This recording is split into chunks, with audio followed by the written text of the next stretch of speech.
The following program is rated TV MAL. It contains strong language and is intended only for mature audiences.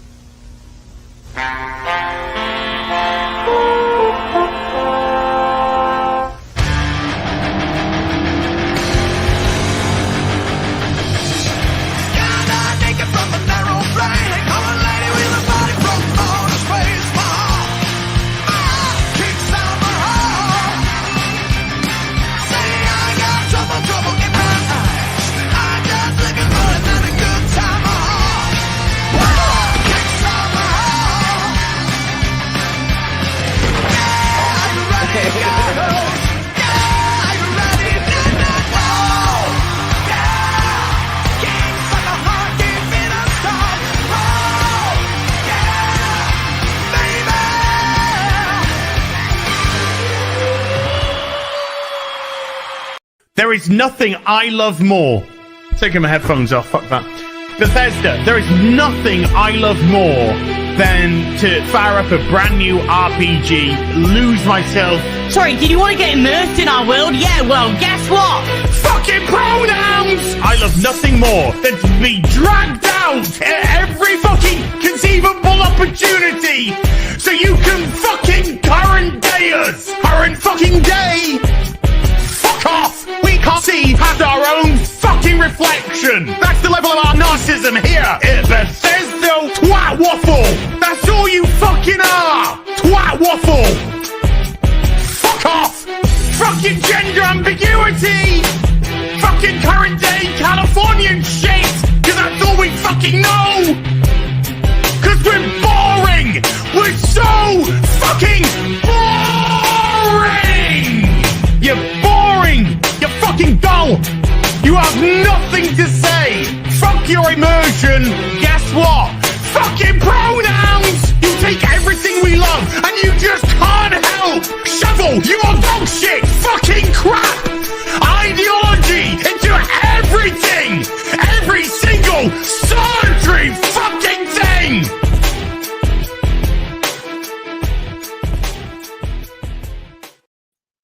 Oh.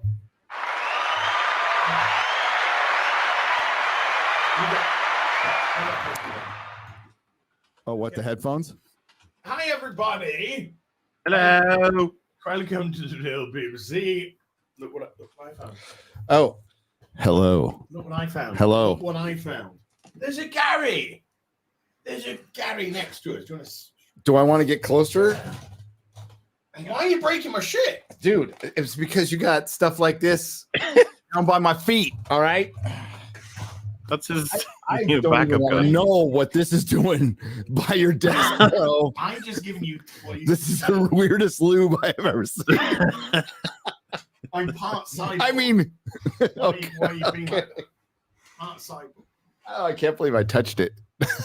Gross. What's up? What's up, everybody? I'm in the UK. That out of context.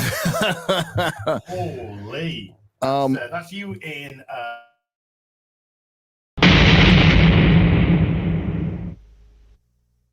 That's pronoun prison. There you go. That's pronoun prison? That's pronoun. Yeah, that guy who was on before, a little angry. He was mad. A little angry. He was mad, wasn't he? Yeah, I think he's got some issues. Hey, old chat, I'm looking at you. Look at all those hearts. Aim the microphone a little better, a little. He's got to be on top of that thing. You got to be like sucking it. I can move that over here. If you want it over here. Still, it's weird. It sounds like your microphone's not on. I'm pretty sure it is, but it kind of sounds like it's not. That's all. I think it's. Can you aim it closer to your mouthy hole? What about now? Yeah, that's perfect. I think. Which is okay, probably not I'll just literally suck a schlong when I'm talking. There, that's perfect. Not even kidding. We are very forward-thinking and progressive. We are. You know, we also one of us forgot some headphones. So, Hey, highly organized. Let's do a poll. No. Let's do a poll. Oh, no. Let's start a poll. Let's who forgot their cables, headphones, and Okay. adapter. All of them. I brought some. You only brought some. First choice is Gary, and the second choice is Gary. I think it was Gary out of those choices. I don't think it's a very fair poll. Okay. Well, I think people are going to treat you fairly. I think people are going to treat you fairly. But yes, this might just be a 2-hour show, folks, for no other reason than QBG has given me the lurgy. The lurgy. That's what we are. That's what we're saying anyway. Okay, I'm going to try a different button. Tell me if his microphone sounds better. Make sure to get on top of it. I'm on top of it. How's that? You want me on top of it? Can you hear it, Mahler? Wait, who am I judging right now? Which one? You're judging as. I was going to say, Gary, you sound perfect. As you sound strange. What's going on over there? All right, now try it. Hi, Morley. How you doing today? That sounds pretty good. Yeah. Okay. 8 out of 10. 8 out of 10. Okay. Yeah. I'll try to. I'll try. Oh, that's the mic. You see, the mic is. Yeah. It's going through your. Going through your. Oh no. It's fine. I mean, I put up your decibel level. Yeah. I mean, what if I was to do? Oh no!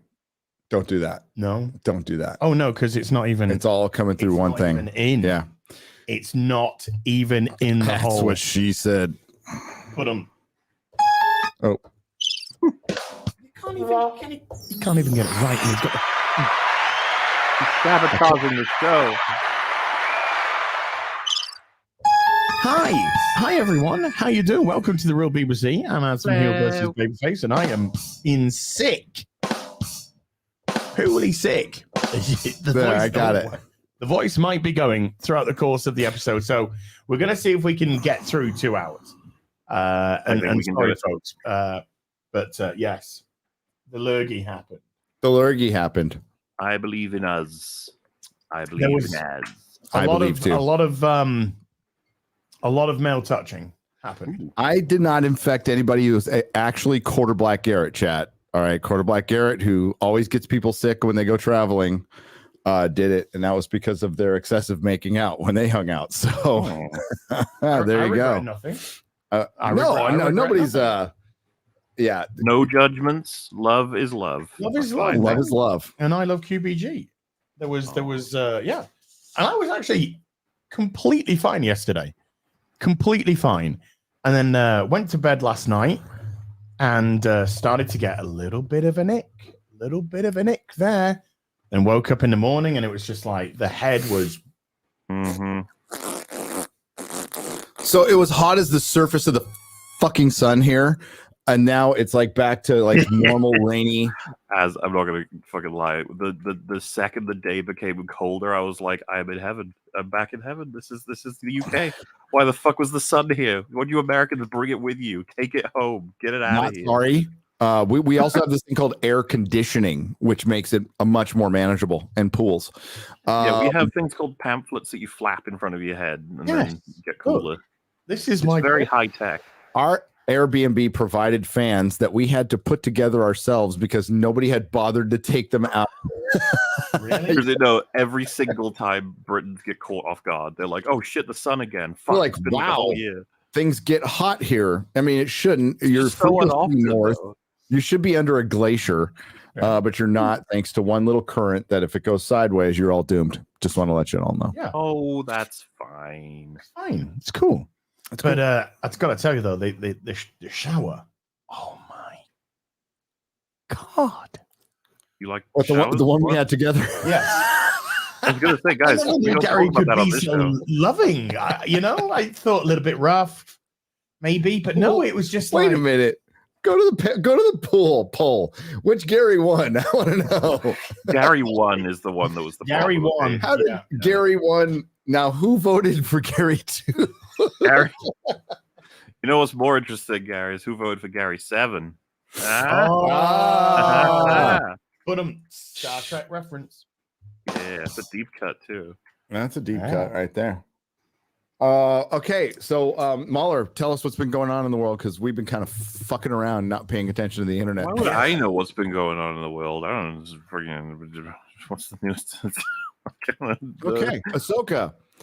Ew. Great episode. 10 out of 10 according to many people. Everyone was going nuts over it when it was crap, except for Ray Stevenson. That was the only thing that was worthwhile in it. Yes, except for Ray Stevenson, it was really, really bad. Even he is doing the best he can with what I still think is lacking fucking script writing. Like we still barely know the characters. People are still going nuts over Shin. I don't know why. Oh, that's her name. The Shih Tzu. Yeah, I thought we. Shim. I was saying Shim. Shine. Which is another term over Shine in America. Moon. A shim. Name is Shin. Az got in trouble with some shims. Hati, I think.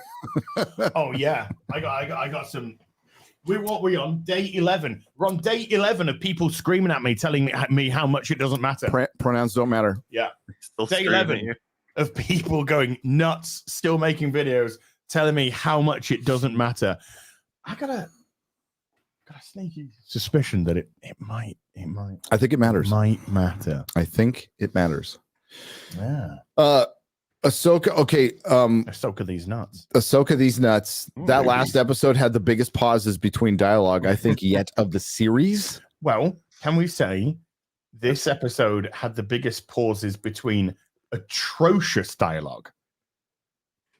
Yes, because the dialogue itself was absolutely horrific. Have you got any lines in mind when you say that?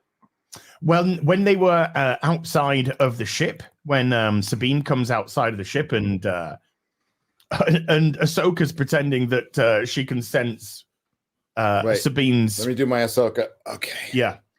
Yeah. Wow, look at him go. And it was just like, Great. Can I Sometimes she leans her head this way. rely on you? Ooh, look at that. Yeah, pretty good. Yes. Ahsoka. Thank you. Are you I should be an actor. sure? Yeah, of course. Just fuck off, Dude, when the Bichon Frise comes out and faces Sabine in the forest or whatever, and they stare at each other for like, and it goes multiple beats. It goes going somewhere. Oh, that one was one of the worst. Because I watched that shit, Gary, and I'm like, okay, two of our big heroes, two big villains, they've just met up by sheer chance. You got a chance here. What's she gonna say that's gonna make me think, even for 5 seconds? Come on, give me something that I can think. Just going somewhere, I was like, fuck. What was the point? Why don't you just not have them say anything, for fuck's sake?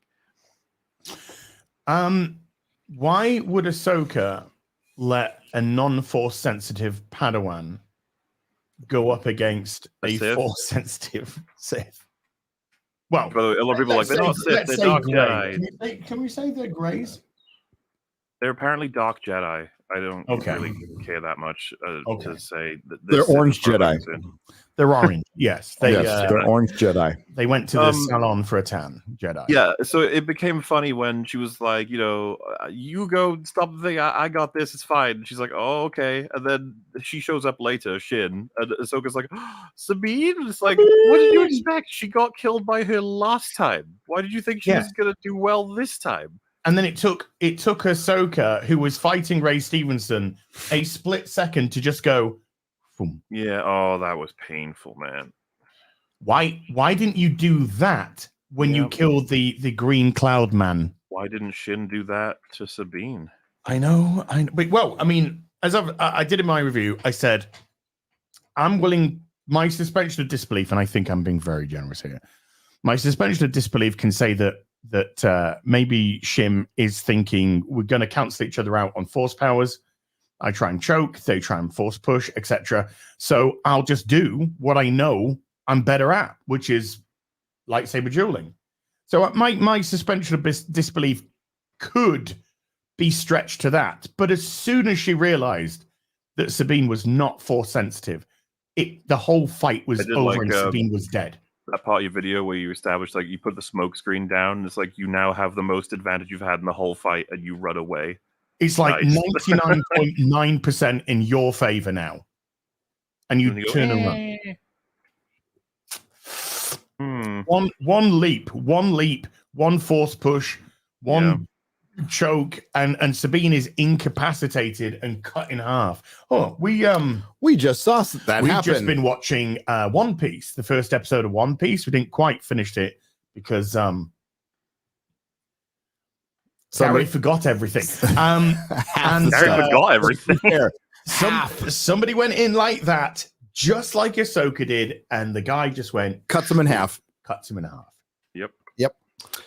Which kind of makes that Ahsoka episode look really, really bad. We talk about that.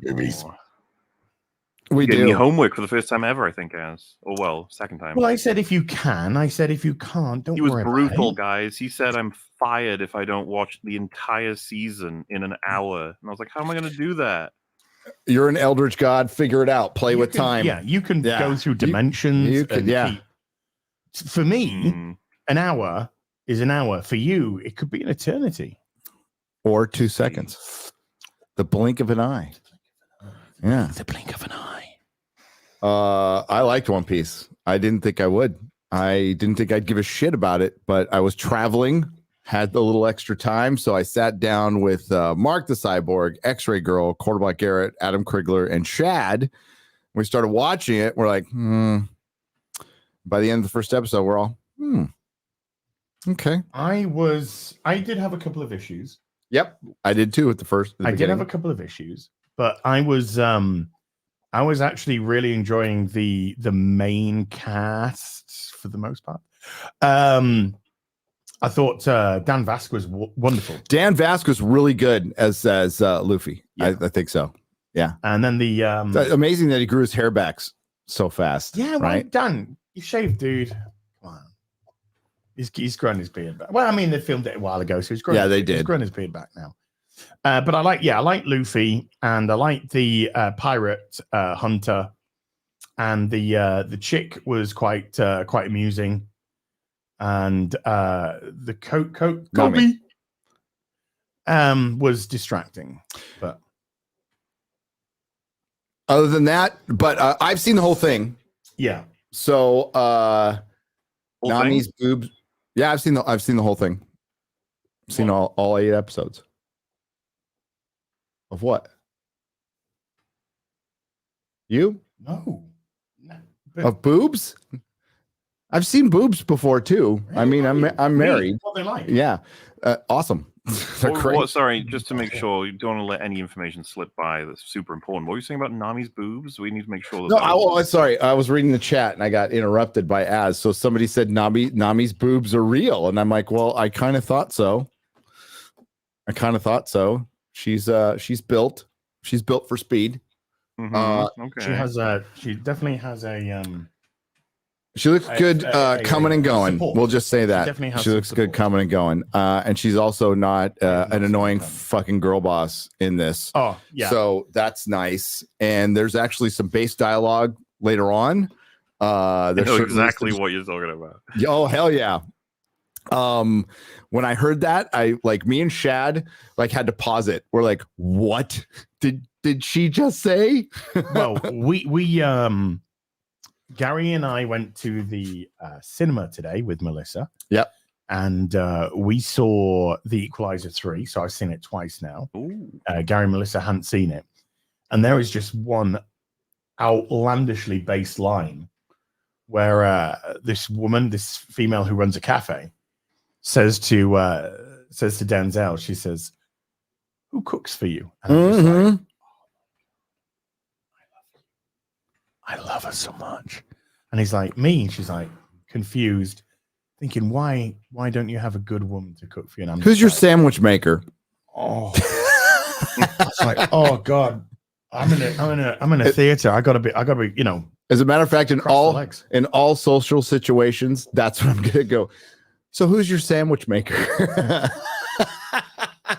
Marry that woman. Yes. Marry her. So without context, because we didn't want to spoil it, Mahler, because I think the entire context of the conversation is really fucking good, personally.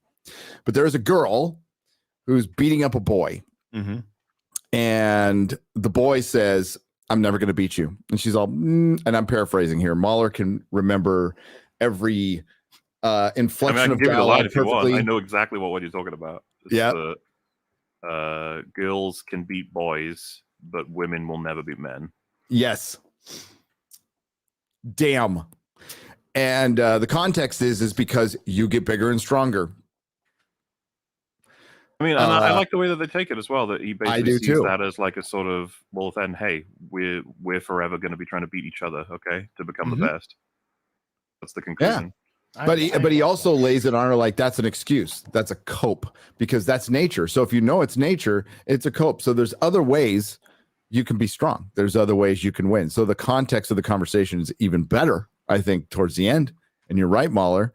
And someone just said, by the way, that's the manga, so don't credit the adaptation. You absolutely credit the adaptation for keeping the lines. That's what you do. Okay. I do that. If it's from the adaptation, you can't be like, the adaptation they have to make choices as directors, writers, and editors of what to keep and what to get rid of. And if you want to see, from what I'm gathering, because I haven't even said what I thought of this yet, but this is the one that everyone's referring to as it has broken the curse of anime adaptations. So if you guys like this, make sure that you let them know this is what you want to see when you have things adapted. I presume, because I haven't actually seen One Piece, the anime, or read the manga, so I wouldn't know. Even based off what I've seen so far, I'm very interested to watch the anime.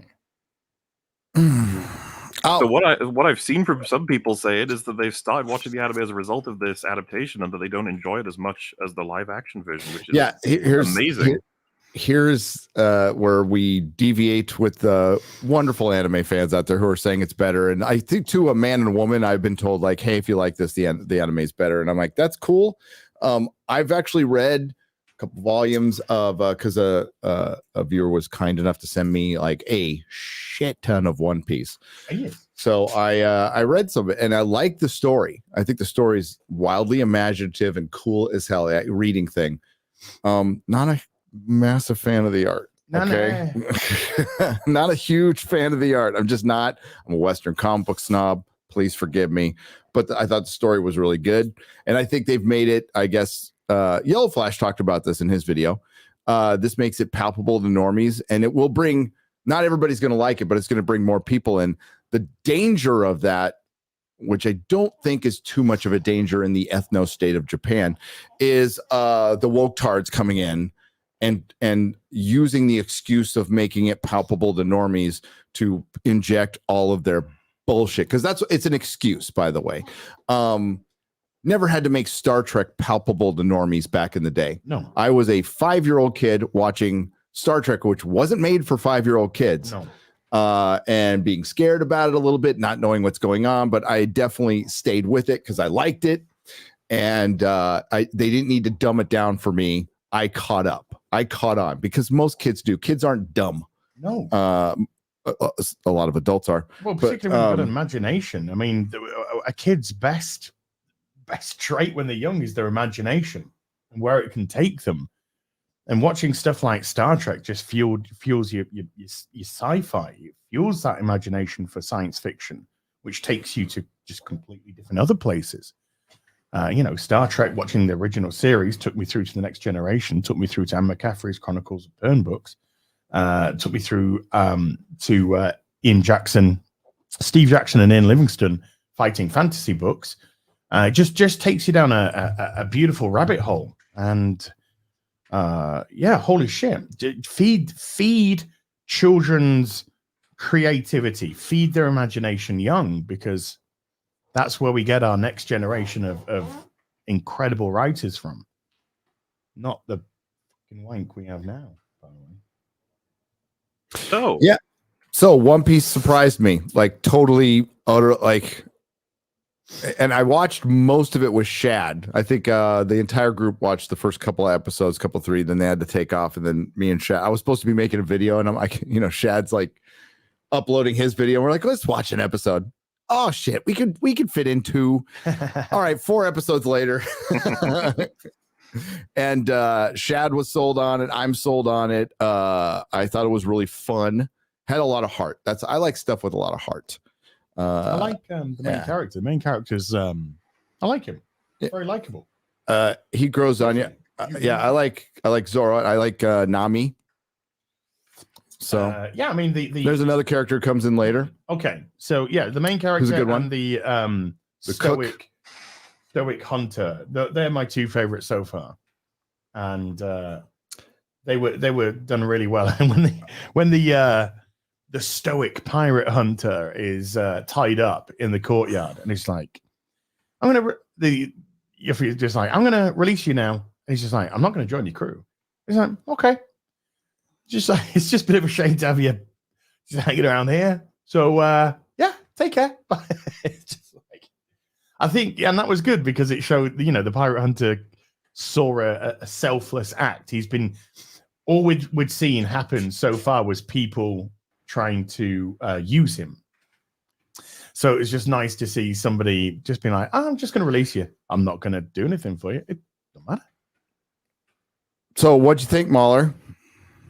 Right then. Well, as you told me I only needed to see episode 1. Yes. We never finished episode 1. We didn't quite get to it. It was last night, so I was like, yeah, I'll be able to find a way to squeeze it in. When I was like, fuck, it's an hour. I was like, yeah, okay, I'll find a way. Yeah, it's I've seen the whole season. What? Wait a minute. So you sat down, you're like, it's late. I'm going to fit one episode in. That's what she said. And you watched the whole thing. So you obviously hated it. Yes. That was funny. I asked Friggy what did you interpret from that? He said, oh, is it really bad? I was like, oh, no. I liked it. The opposite. So you liked it? I did. And there's 2 big things I think that I came away with it for. And I'm curious how you guys will take this. And I would like to get into a bit more of the season, but I guess I'll do my best to square my points based on things I picked up from just episode 1. But these are feelings I had of episode 1. Number 1, I don't know how you feel about this, but finished the first episode and I was like, wow. And by the way, if you see the show, what I'm about to say may strike you as odd, but I was like, finally a normal show. Yeah, I didn't see, like, yes, I didn't see anything well, apart from like big girl boss woman at the beginning. I didn't really see anything untoward. I liked it when the other pirate came into the bar in the flashback, and he doesn't let it escalate into a fight, and he goes and mops up the broken glass, and it was just like, wow, it's so refreshing to see a male character, a white male character, just made to be an absolute fool. I thought his diplomacy was really good, and he was trying to teach Luffy a lesson about Shanks. when to fight and when to negotiate, and I like that. To help illustrate, I have been immensely frustrated watching Ahsoka because, much like Boba Fett, Kenobi, and all the Marvel shows, they break from all tradition that I've known that structurally works for TV shows. We've talked about this many times. It feels like it's being made by people who don't understand TV and how it works. Correct. As someone who's consumed a unhealthy amount of TV over my time and talked with you guys about plenty of our favorites, there's just like a bit of a code, and the core thing that I think the 3 of us kind of agree on, at least, is that you want to make sure you understand your characters early on. Yes. And the more differences they have between each other, the more they can bounce off, and then you throw events at them to make them deal with it. How are they going to deal with it? And so, my big issues with Ahsoka, much like all the rest, is just like, where is my dialogue that tells me what these people want? Hello? I don't know who these people are, for fuck's sake. And now I switch on all One Piece, and I hear Ian McShane introducing this world to me, and I'm like, yes, nice. We love that. Yep. And then there's a little thing in the world called a hook. Now, yes, what's the hook for this show? Is the intro is as blatant as it could get. They're basically like, there's a king of pirates dude who's got a shit ton of treasure. He's being executed. And so where's his treasure? It's out there. Go get it. And the whole crowd fucking panic and run. And I was just like, okay. It's like, it's a mad world, or fucking rat race, just like sort of a situation. And I was just like, that's an interesting start. Sure. Yeah. And he's just laughing. He's just laughing away, even when he's been. And then I'm like hard cut introduced to this kid who thinks that he's going to be the king of the pirates talking to a bird. Yes. I was like, and sort of just explaining how he's uber confident. He's not going to get hit down by anything in life, even his literal boat sinking beneath his feet. Like, I'm just like, okay. And then I look at the timer. I'm like, 5 minutes in, and I've got all of this. Okay, like it was very the setup was very succinct, and yeah. Of course you get everybody is the second they're introduced, you get several lines that give you a sense of who they are straight away.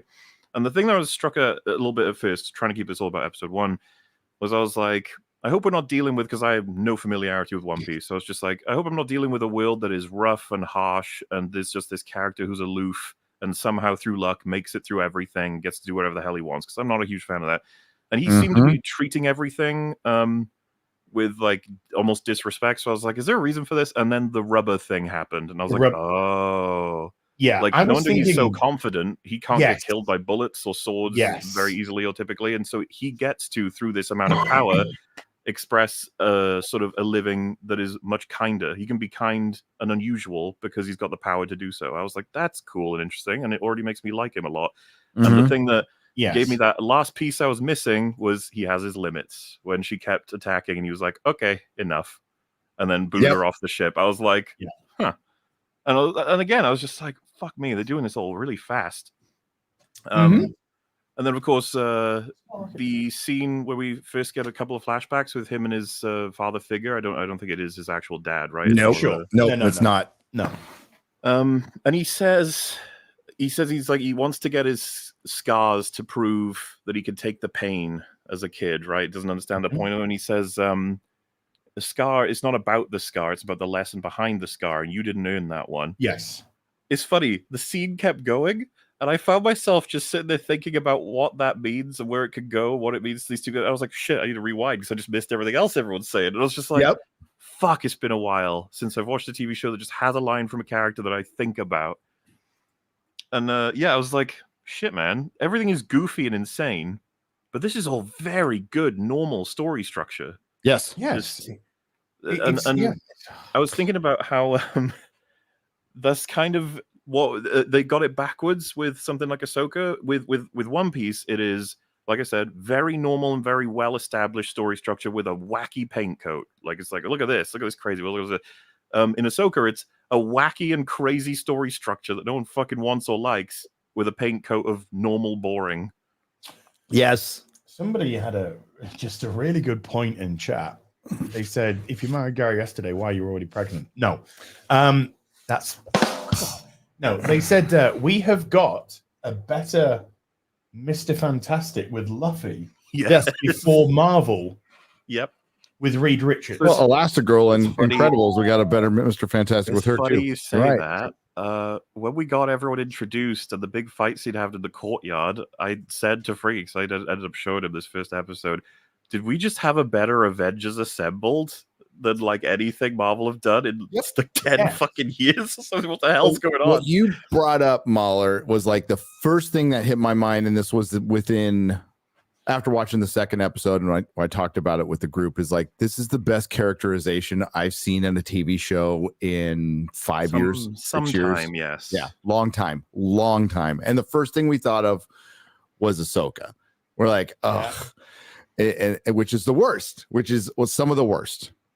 Secret Invasion is pretty bad too, but at least we knew some of our characters' motivations by the 4th or 5th episode. But no one cared about it. No, by the end of the first episode, you got your core characters, and you know most of their motivations. You have an idea of it. You know what their direction is, and while leaving a little room for some surprises, but you know where you're going. And what you mentioned is a fucking insane world.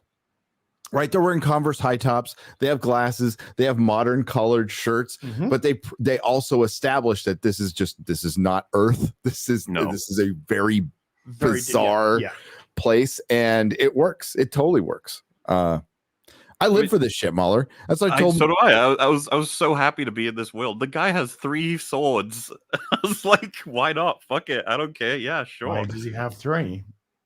And he looks like a freaking anime character. He does in a good way. Me, is like the quintessential anime character. But what I really like about him, and if I can say this is interpretable from episode 1, but you get more explicit as the season goes on. He's clearly his own man, not interested in following anyone's orders, and yet he's sort of interested in helping out this kid. Why? Luffy, right? It's like, what's the deal? And it's just that he is absolutely so struck, as you guys kind of mentioned, by how sincere and friendly this guy is. Yes. Like, what the hell? Like, yeah. And he's almost like attracted to being around someone who is that good. It's worth protecting someone like that. He's the first time we saw him, because I did call it, didn't I? When the pirate recruiter, whatever, pirate hunter recruiter came in, and he was just like, why 2 candles? And he says, 1 for somebody a long time ago. And I just turned to go and went, seconds for him. Mm-hmm. The second candle's for him. And people are coming to and asking him for stuff. I want you to do this. I'm my own man.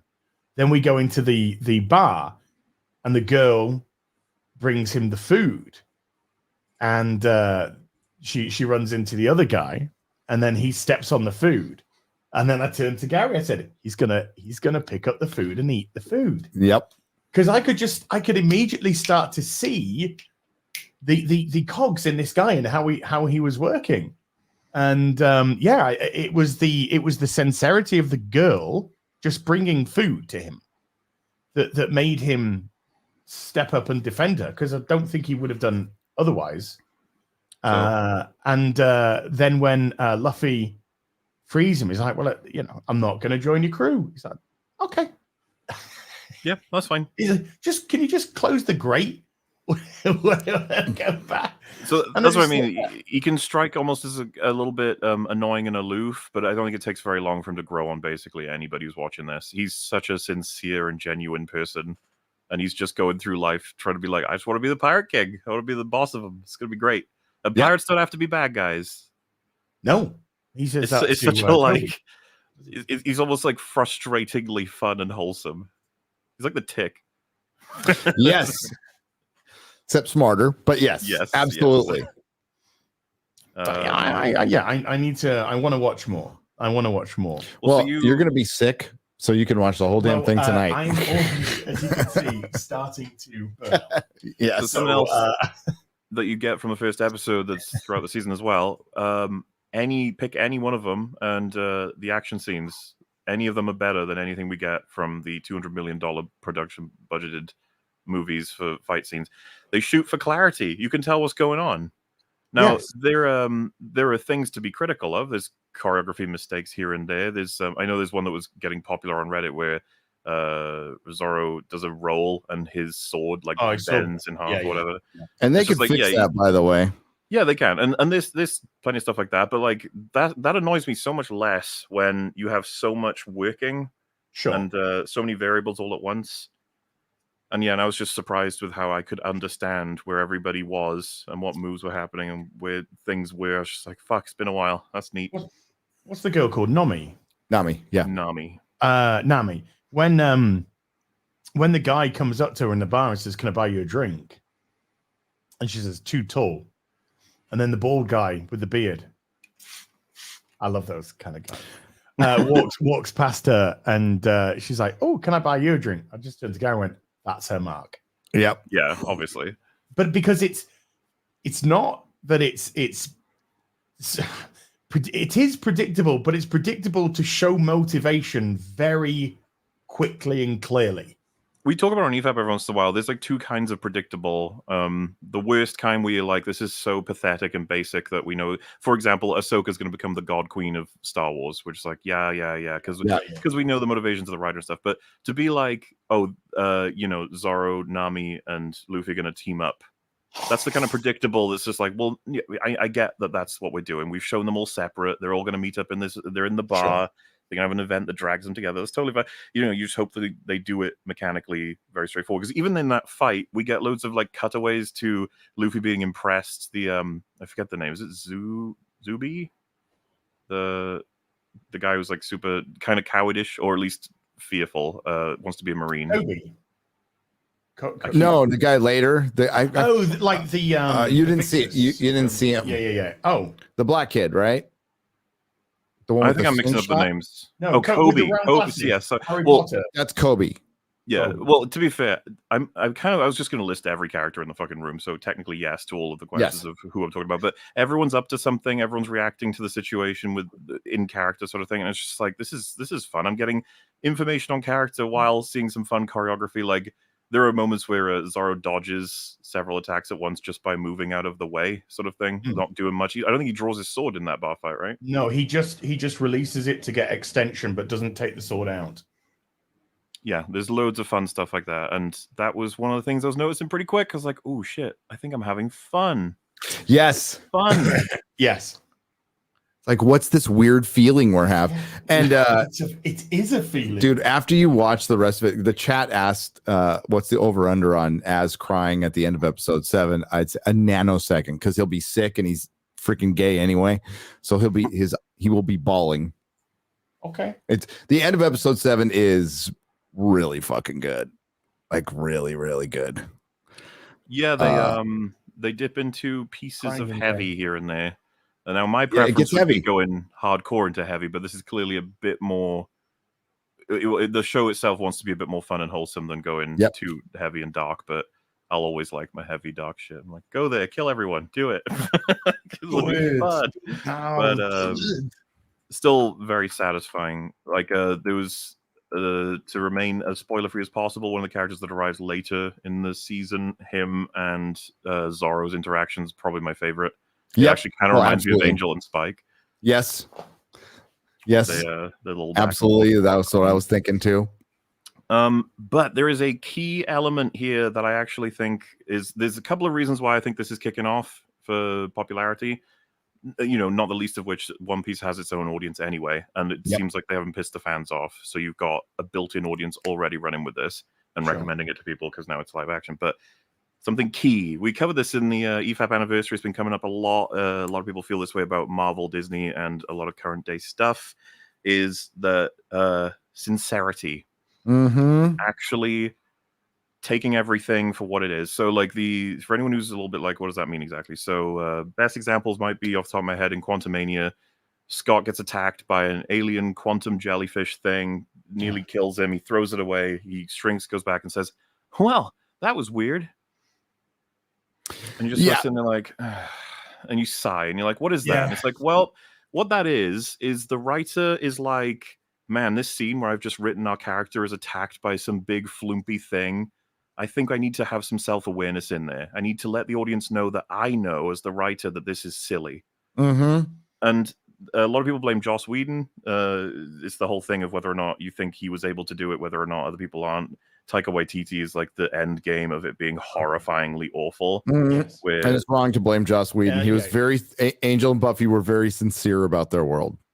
And so I think people are more and more as time goes on recently ready for just stop pointing out that you think everything is stupid in your own story. Just let me embrace it. So when you have a man who has a mustache that goes practically down to his belly and a chef's hat that practically scuffs the ceiling, and he's in a scene delivering very important dramatic dialogue to his like protege, and you buy it all because nobody's going, you know, your mustache is pretty silly.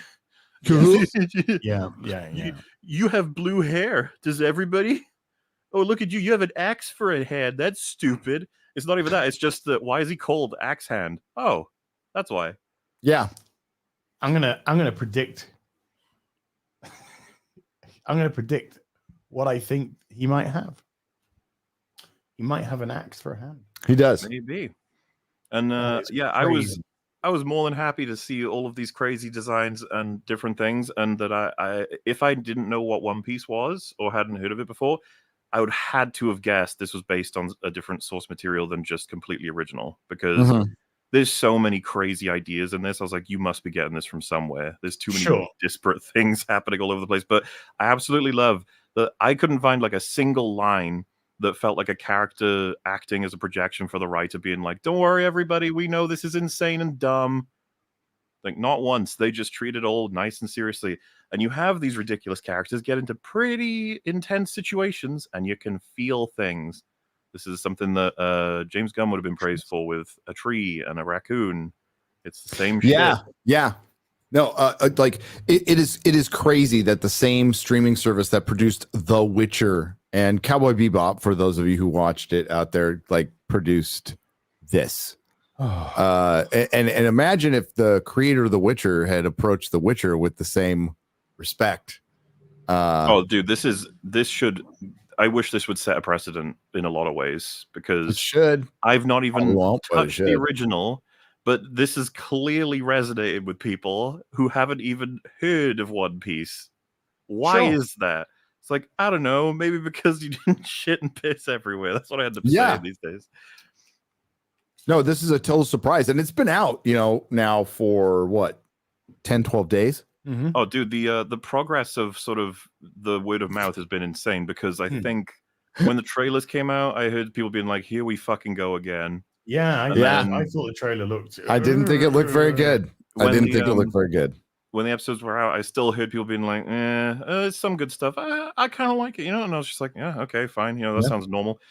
And just as the days go by, more and more people saying, I don't know, I kind of recommend it. It was like, I kind of recommend it. And then the latest thing I heard, which shocked me, was they kind of prefer it to the original. I was like, holy shit. Wow.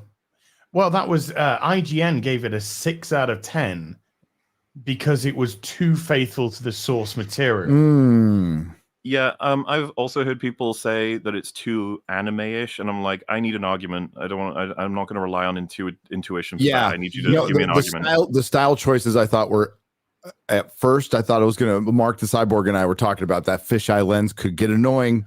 That could get annoying, but it wasn't. And what it reminded me of was Time Bandits in tone. Okay.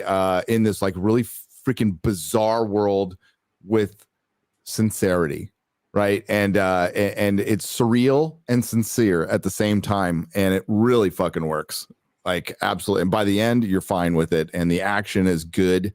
There's a I don't know if is he a shark guy? Is he a shark guy? Who's the bad guy? The fish man. I don't know. I was about to say that's spoilerish, I guess. Well, I'm just gonna say they make him a real character too. He should be ridiculous. It should be absolutely silly, but they make him a character. They give him some. They play it all straight.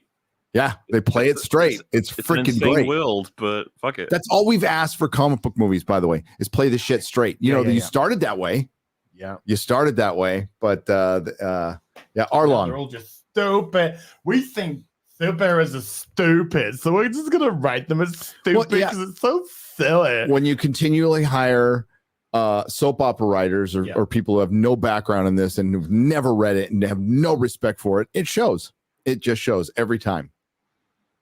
Well, even if you try, if you don't have respect for comic books, you could be fucking Scorsese would probably make a shitty comic book movie because he doesn't have a ton of respect for him. Yeah, it's a thing. It'll bleed in. It can happen. I was gonna say, I think I brought this up on an open bar. I don't think it was Last Real BBC, but it might have been. But anyway, before I saw anything to do with this, I saw tweets talking about how there was, and chat's gonna help me out with probably the actor's name and stuff. But the character that me and Gary have kind of been referencing comes in a bit later in the show. The actor for him, people felt it was a miscast when they saw the trailers. They were like, no, you got that wrong. That shouldn't be who plays that. Apparently the guy himself, characteristics of the character are that he's a really fucking amazing cook and a really good kickboxer, which I now know because I've seen the context for it. Apparently the actor took that incredibly seriously and is now talented in both of those regards, even though he wasn't before he got this role. And people have been so thoroughly impressed with him portraying this role that they are now like, no, he's great. Like, that's great. And I was just thinking to myself, like, fuck, that does not happen enough, does it? And it's Sanji. nothing... People are saying his name's Sanji. Sanji, yeah. There's no reason why we can't have more of that. The fact that he cared. And a lot of people are saying, like, yeah, it's clear the cast cared. A lot of these people might be very familiar with One Piece, and that's why they want to make sure they get this right for a lot of people. And then when you have that base convinced, it'll start to emanate out. I didn't see all of the season because Az told me to. I only saw the first episode because of that. I was like, hey, I'll give this a shot. I was like, actually, I'm more than curious to see what else you got because I quite liked that first one. And you got all these different characters, all these different fighting styles, all these different motivations, and it becomes pretty overt by the time you hit the last few scenes. But this is what you're supposed to do in story structure. Tell me what they want. Yep. And now I know exactly what all of them want, and I know the overall picture, and I know the villains, be them like not to spoil anything, but there's a particular clown man who's probably going to return many times. He's that kind of villain. Then there's like your main season villain that'll probably, be introduced maybe mid and go down by the end. And then there's like an overarching series villain that'll probably show up and stuff. Just all this normal stuff, man. And I was just like, oh, this feels like a show from like the 90s, 2000s. It does. Yeah. It kind of it definitely feels at the moment, bar a couple of things, it just feels like a show from another time right now. Really does. A time that just wants to be fun. I found it refreshing and cool, and I understood completely watching this why this is kicking off. And isn't it doing better than like Stranger Things Wednesday and some other stuff? It's destroying right now. And even though you'd expect it wouldn't, because of the fact that it's so goofy and so insane and so absurd. And it's like, yeah, Coat of Paint doesn't matter too much about when you get the writing right, honestly. Right? Well, by day 11 or 12, so I was looking at your date and I'm like, it's not December 9th. I'm like, oh. No, because it's backwards for me. No, so I'm looking, I see December 9th. It's correct. So it's been 13 days. It's been Witcher was already forgotten completely by this time. And I think this is just starting to take off, the One Piece thing. Like it's gotten through the hardcores and now that word of mouth is spreading. The thing that everything still needs, it needs to be good and it needs word of mouth. You don't have a single actor doing an interview for this right now. Yes. It's not hurting it at all. It's probably helping it. And you don't have anybody creatively talking about it because of the strikes. Doesn't fucking matter. This thing is a massive hit. Yeah, it wouldn't surprise me if they're going to get renewed for 2 and 3 straight away. Oh, right away. They haven't already. Yeah. But I mean, how many times do we talk about word of mouth either killing a film or giving it some legs? Word of mouth gave Guardians of the Galaxy legs. It had a very, very bad opening weekend, and then it just carried on going. Things like Little Mermaid just didn't get Snow White. Snow White's going to have some word of mouth. Snow White, and then back to the word of mouth, or is it ass to mouth? Rachel Zegler's killed that film. She has killed that film. Yeah. She is just a repugnant person. Remember, sometimes a repugnant person is just a repugnant. Squid Game. That's another big word of mouth one. Sound of Freedom just kept ticking away, doing unbelievable numbers. I said on the real Sound of Freedom. That's right. If that's right. 40 million, this will be fantastic. And 170, 180 million domestically. I think. It could possibly be the most profitable movie of the year, based on budget and how much money it actually made, percentage-wise, and one of the most profitable movies of the year, if not the most profitable movie of the year. But all I'm hearing around One Piece is good word of mouth. Yeah, which has made me want to see it when I had no interest in seeing it, particularly after Cowboy Bebop. I wasn't going to watch it. I wasn't going to see it. Jeremy and Yellow Flash both said it's really good, and we, they talked me into seeing it. Yeah, and I'm really beside you. I'm really poorly sick, and I am fevering like a bitch right now. I am just sweating like a dog with fever. Oh, by the way, I get through the. I figured it was too late for me anyway. Screw it. I'm not going to run away. We had touched way too much. Way too much. But we were walking down the street at one point, just hand in hand. Well, pretty much linked at the shoulders. Singing, frolicking. Yeah. Aww. I've had such a good time here. I got to tour the Tower of London with Shad, who was our tour guide, which was fucking hilarious because people were stopping and listening to him while he's these spears here, and he named them all. He was naming all these weapons. The guy's freaking crazy good.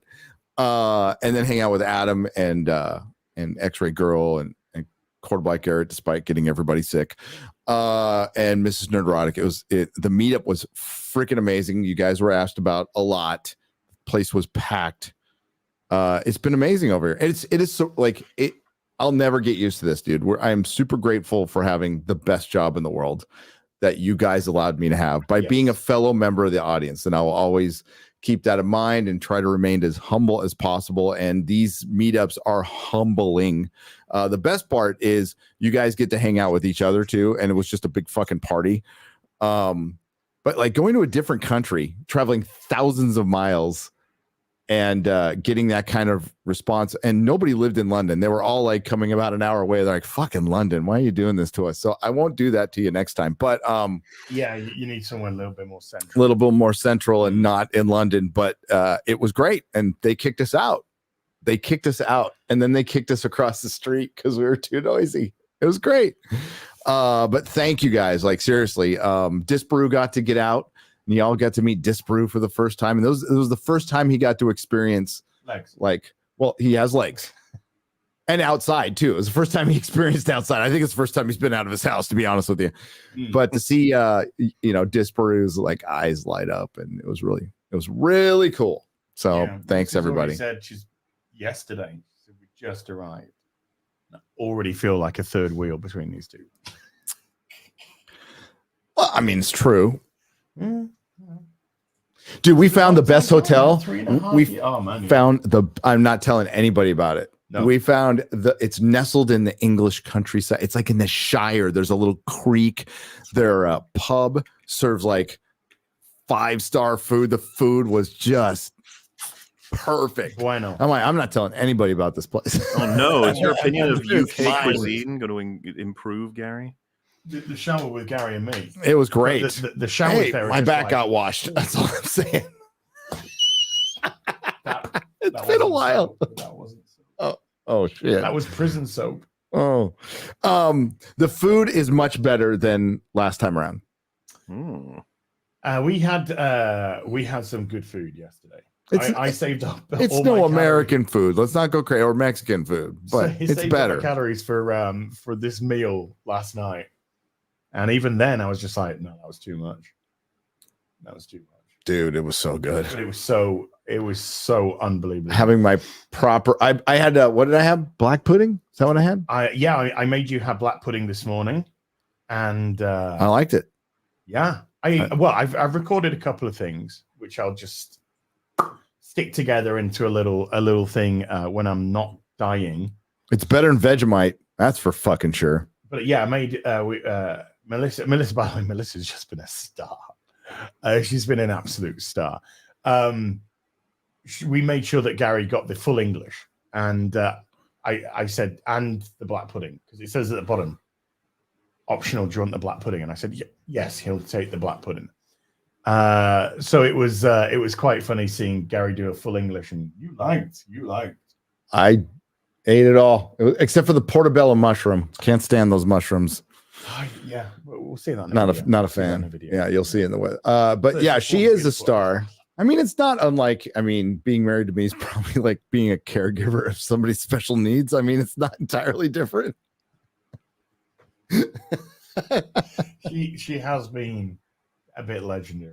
Yeah, and she destroyed a whole bottle of wine last night. Oh, she was so freaking hammered when she got back. Yeah, she was like, I'll have a couple of glasses and then I'll save some for tomorrow or something. And she just destroyed a whole fucking bottle.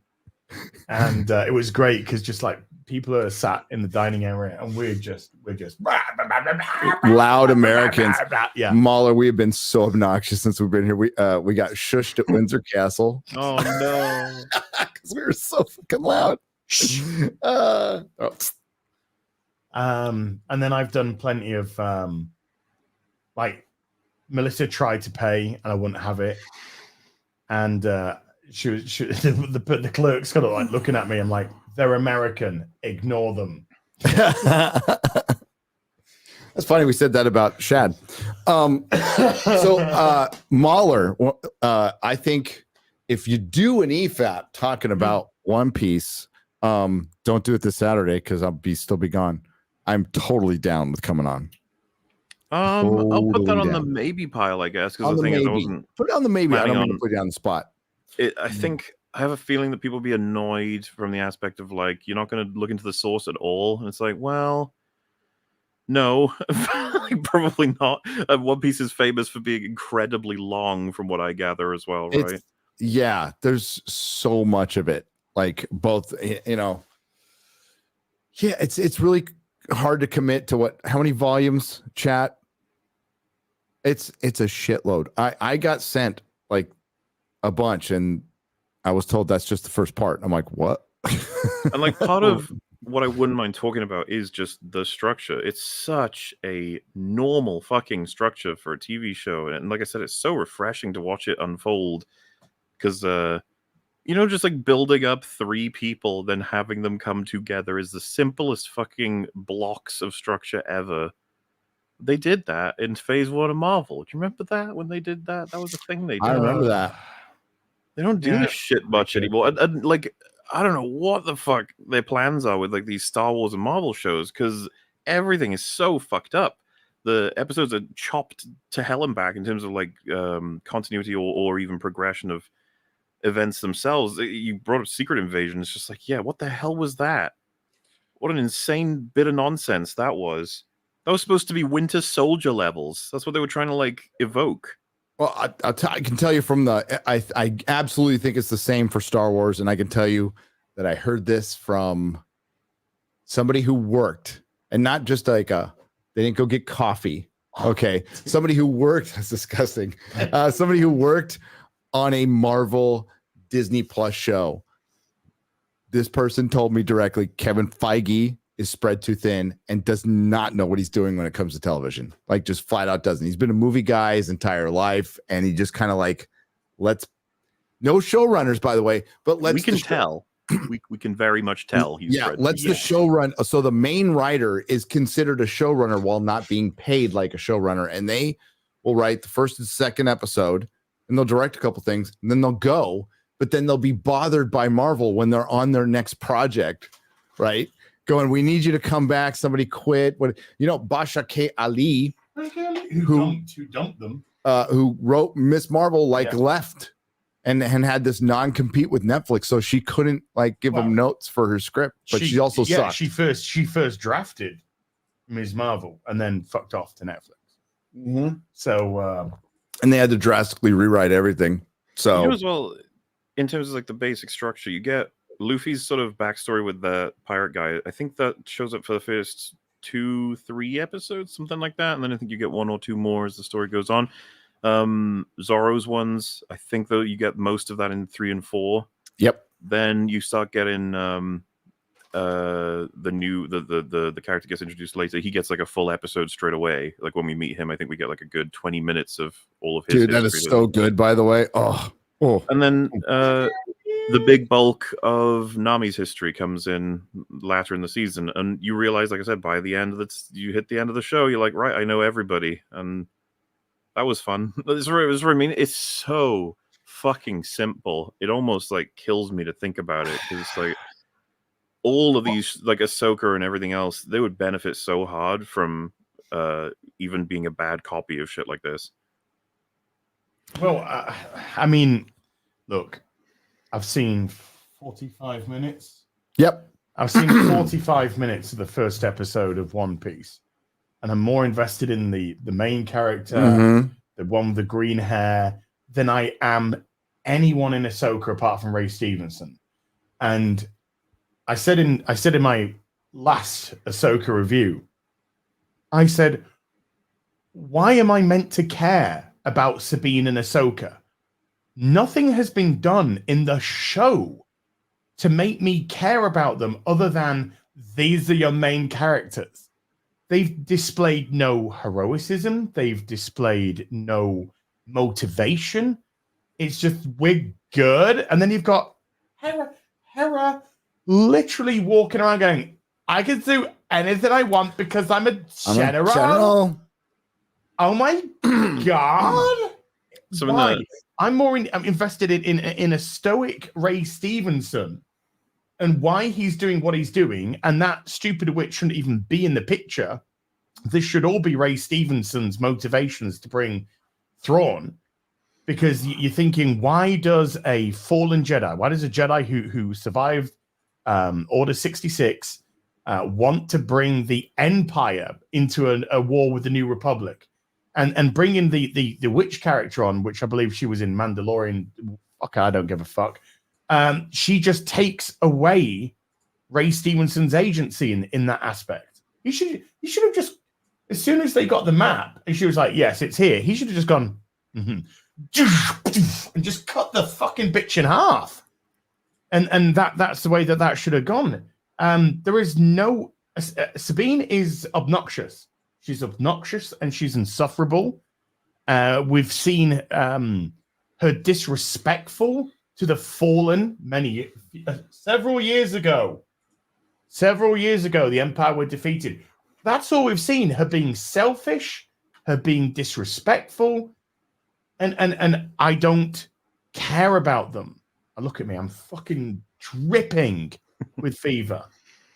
Sorry, that's all I got. No, it's all right. But we've pointed this out time and time again, but now we have something. It's kind of like when Rings of Power came out, and it was contrasted with an actual real show named House of the Dragon, which made it 1,000 times worse for Rings of Power. Now, One Piece is out, and it embarrasses most everything on stream, including shows on Netflix. It embarrasses The Witcher. It embarrasses Cowboy Bebop. It embarrasses anybody who fucking signed up for that. Wheel of Time, dude. Mahler. I watched one episode, and the message is so obvious now to where, like, I don't even know anything about the book, and I'm like, I'm with Shad watching it, going, okay, that girl boss. For one, he's like, all the women are middle aged, and they're not as hot as they are in the book, because that's the audience for all of this shit. But their main character is a damsel in distress, and he's barely and like, I guess the whole book centers around this one character, and he's like, I'm watching this going, that is like a D-list character. But you could tell, like, oh, he's gonna get saved by the girl right here. He gets saved by the girl. When you start being able to predict this shit, that's how bad it is. It embarrasses all of it.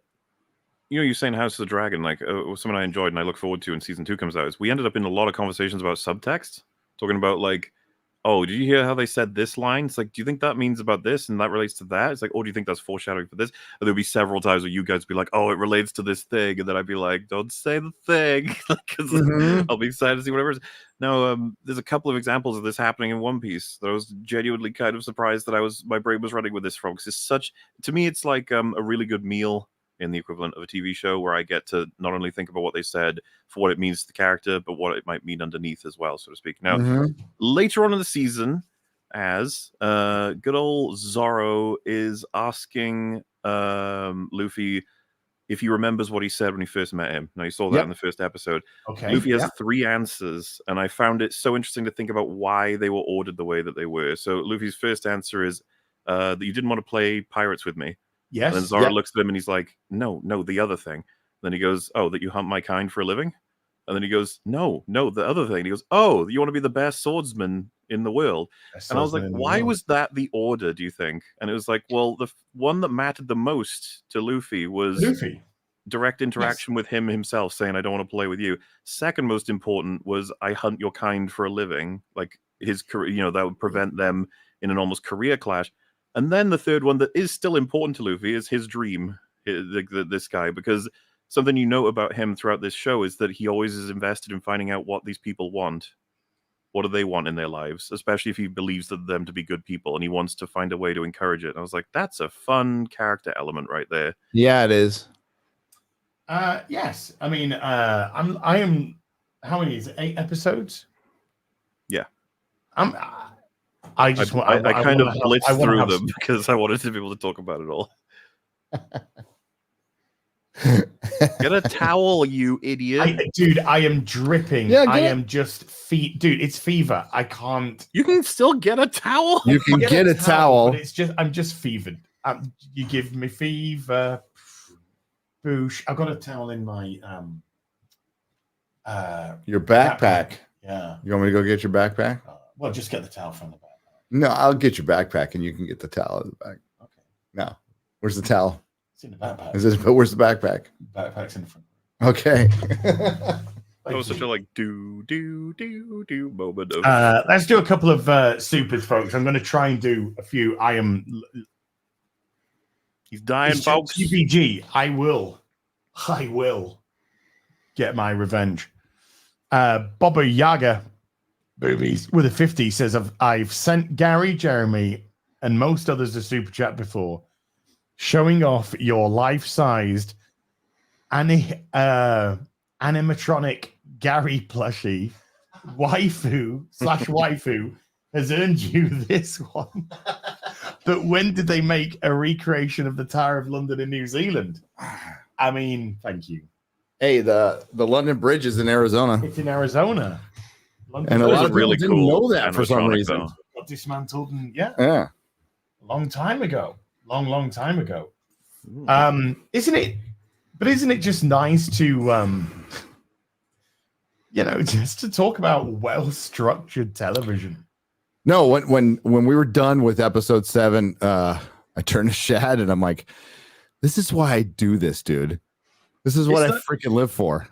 I see this as quite obviously like we're trying to be, like the whole idea of like we're trying to be fucking honest with you guys. Like I had no reason to like this show, any meta reason. Yeah. I watched it like, oh, this is the stuff I've been talking about. This is what we always talk about. This is what you're supposed to be doing. No, I want to clarify. We're not saying it's perfect. I'm not even necessarily saying it is a great show, because those words I take very seriously. I need to see it more than once to know exactly. I'm not even sure Really if I recommend it. All this stuff. Yeah, and there's a lot of it. It does the thing a lot of shows at this level do, which is that the character writing is really solid, but the plot writing has loads of coincidences in it. They're all over the place, but it's like oftentimes creates fun events, and so you sort of forgive it if everyone is behaving as they should, and you get really great drama out of it. That's the kind of situation you're in. It's like, would you recommend it? It's like, probably give the pilot a shot. Spend an hour, and then you can decide for yourselves. I think that you're not going to lose out much if you think it's shit. That's no problem. I give it an 8 out of 10, chat. I give it an 8 out of 10 because fun matters to me. Fun and characterization. I totally agree with you, Mahler. There's lots of anime. Coincidences and logic and the physics of it, but they make it very clear like this is a completely different world. Where people call each other on snails. So, it seems like there was a copious amount of mushrooms involved in making this. I know it's some kid who's, I call him a kid. He's 48 now, but been going for 20 years. 20 years, tons of imagination, a lot of heart. It's fun. And considering all the dire, dark shit we have gotten, it's a breath of fresh air. So I recommend it. As Mahler says, give the pilot a shot. Yeah. Why not? Sure. Yeah. I mean, like I said, there were a couple of things which I thought were a little bit. Like I said, I have plenty of issues in terms of the writing, different things here and there, but I was more than happy to continue it. Yeah, I was. I mean, good. Like, yeah. I mean, we've already been into Girl Boss Woman. I've always said slight distraction with Kobe, but other than that, yeah, it's just nice to have some quite fun characters and yeah, fun, dude. Yeah, Nami needs, I haven't seen enough of her yet, but the other two. There's there's a lot of action scenes. Like, this is where the bad guy's going to get it. And like, you're not going to get your expectations subverted. And that's exactly what happens. It's still like fun. It's still absolutely delivers. Yeah, that's something I definitely got the impression of, is they're not going to be doing anything that's going to surprise you. This is some classic storytelling in terms of like, we've built. So, for example, if there's a huge, like, this is the greatest swordsman of all time versus one of our heroes in the mid-season, it's like probably not going to beat him here. Probably something else will happen. You know how this works. You've seen TV before. He will get beaten by somebody at some point, and that will give him a reality check. Yeah, second act low points, all that sort of stuff. Sure. Characters who do things and then later on it's recontextualized to be good or evil when you previously thought it was evil or good, that sort of stuff. Like, it's got all the normal storytelling tropes, and I have no issue with that whatsoever. I enjoy them. Drinker asked me, I think, on one of our catches recently, is like, when do you think we'll run out of stories to tell? And I was like, it's not going to happen, because we love getting similar stories retold. We're totally fine with it. Everyone is. Yes, just the. I mean, the history. I keep saying this, but the history of mankind is storytelling. Yes, it is. That is the history of mankind from the cave drawings in caves through to current day drawings in caves, which are TV and film. It's Yeah. a huge just a- fundamental aspect of inspiring and aspiring, like for humanity. To Yes. we need characters to Um, believe in and stuff, and Yeah. people. And you know, you go even through to something a little bit more organic with like Aboriginals and you know, nature is a story for Aboriginals, and it's absolutely, this is who we are as people, and to see, you know, we understand that the same story gets told multiple different times, but it's how we learn from mistakes, and it's how we teach future generations about past mistakes or things that we can do for betterment or to be a better person within yourself. So it doesn't matter that we've seen, you know, a superhero film is pretty much the same movie throughout the whole thing. If it's a classic superhero film, it's the superhero, selfless hero, saves the day, beats the villain, saves the day. It's very simple stuff, but it's how you tell that story, and it's how you draw your audience in, and it's how you make them invested in the characters, and it's what makes you aspire to be like them. I want to be a better person. I want to be someone who's a little less selfless. I want to be somebody that I can look up to and be. Yeah, I want to take your example. That's mankind in a nutshell.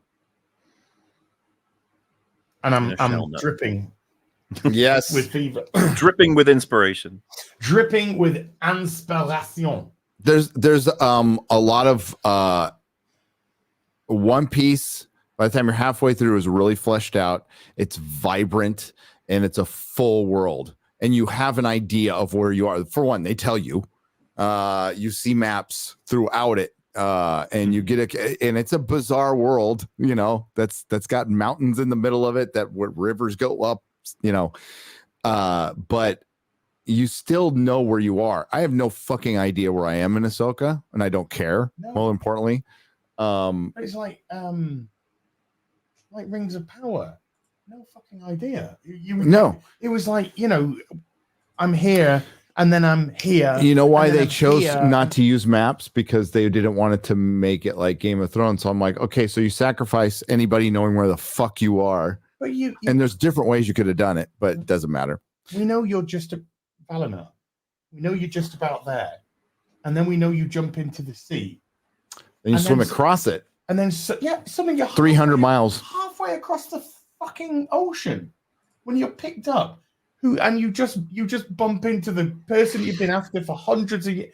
It's ridiculous storytelling. Like I mean, not even in the extended, but that's the only way that I would watch Lord of the Rings anymore. The Lord of the Rings. The Lord of Ringollum. And how many times did we see a helicopter shot or a drone shot of them physically moving across the mountains? It was trying to give you, sorry, folks, it was trying to give you an idea of the vastness of the journey. And with Rings of Power, it was teleportation everywhere. It's nonsense. Make your world. I mean, your world building is so crucial to investment. And if your world building it took them a day to go from fucking Numenor, a day to the fucking Southlands. Yeah, that's what it felt like. But it's like the things that were happening. But they got to the coast. They also got to the coast of the Southlands to Mordor in a day. Yeah, they activated. Yeah, and Halbrand with a mortal wound rode back It's on a okay. horse. They had a retractable bicycle. They did. They stacked everybody on it. They did. Retractable bicycle. Oh, that show's so doomed when it comes out. I mean, it was doomed before, but it is doomed. I mean, you're seeing that with Wheel all the time, dude. It was so. I didn't get the screen cap of this. Melissa saw it. Otherwise, I wouldn't care. But I make one tweet about Wheel of Time, and it shows up in their Reddit. and like this grifter's gonna go after Wheel of Time. It's like, don't worry, don't even worry. I'm done. Like I'm never gonna talk about it again. I just wanted to get an idea, and apparently nobody's watching the show, and the same thing's gonna happen to Rings of Power. Oh yeah, I can't wait for Rings of Power season 2. I literally cannot wait for it. It is because they have doubled down. They've doubled down on season 2. We already said they are not going to be able to course correct to at least season 3, and will people be interested by season 3? So it's just going to be an absolute fucking disaster, and I'm prepared to be there for it. Yeah, I am too. But the Wheel of Time, as much as the 38-second meme is about my sexual prowess, the actual story behind the 38-second meme is how long I lasted watching Wheel of Time. 38 seconds. I just turned it on. 38 seconds. The world's fucked. Men are just ruined it. They're just fucking pieces of shit. And we've need women to take out. Fuck, done. 38 seconds. I'm done. Goodbye. I know exactly. No, I'm done. Thank you. Thank you. Goodbye. Goodbye. That was it. Yeah, it's so weird to have a show I like when I just thought this was it. And it's also sad in a way, because the strike isn't going to end anytime soon, and it's going to delay absolutely everything. And it's like things are getting pretty dire. I know, chat, you're so sad for Hollywood right now. I know. I can hear everybody going, "Oh no!" But things are pretty dire, and like occasional. We've had more good things come out. No, because there's been a full schedule than we have in the last 3 years. But it's still like one in every 10 or 12 shows or 7 or 8 movies is okay. But the rest of it's just complete shit. And anything genre right now mostly is shit. Oh, look. Yeah. Drinker made a video. Drinker made a video about One Piece. Go check it out. Did. After the stream, yes. I will be doing a full review, dude. Full video review of it. Absolutely. Let's go through some people's supers, because like I said, we might be 2 and out today due to me being dead. Okay. We'll see. As long as you don't die if you die in the show, can I keep the super chats?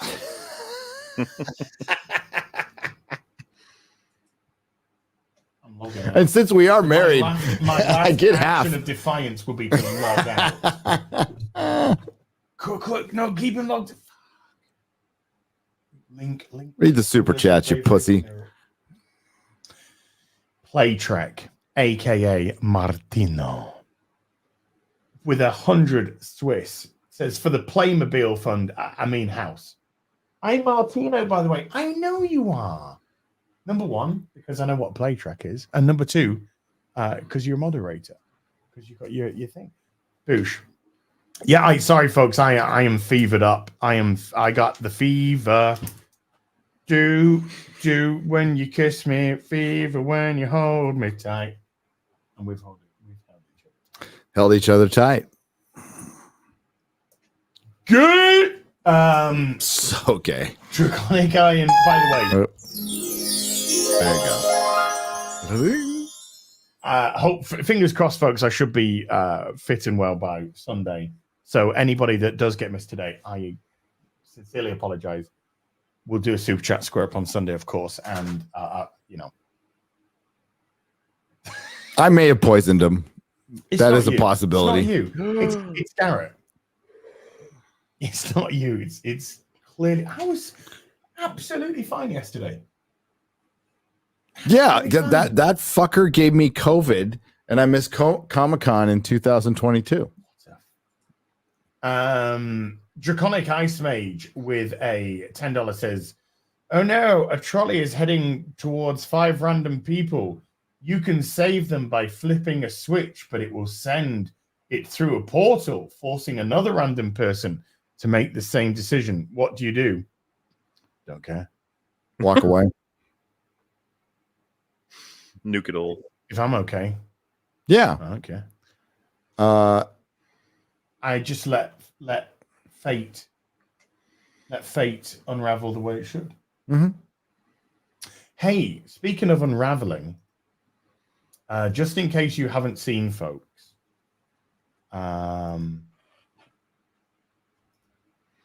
Oh God, yeah, let's do it for them. this is like because the show wasn't gay enough. Yeah. Oh, No, I want people to see what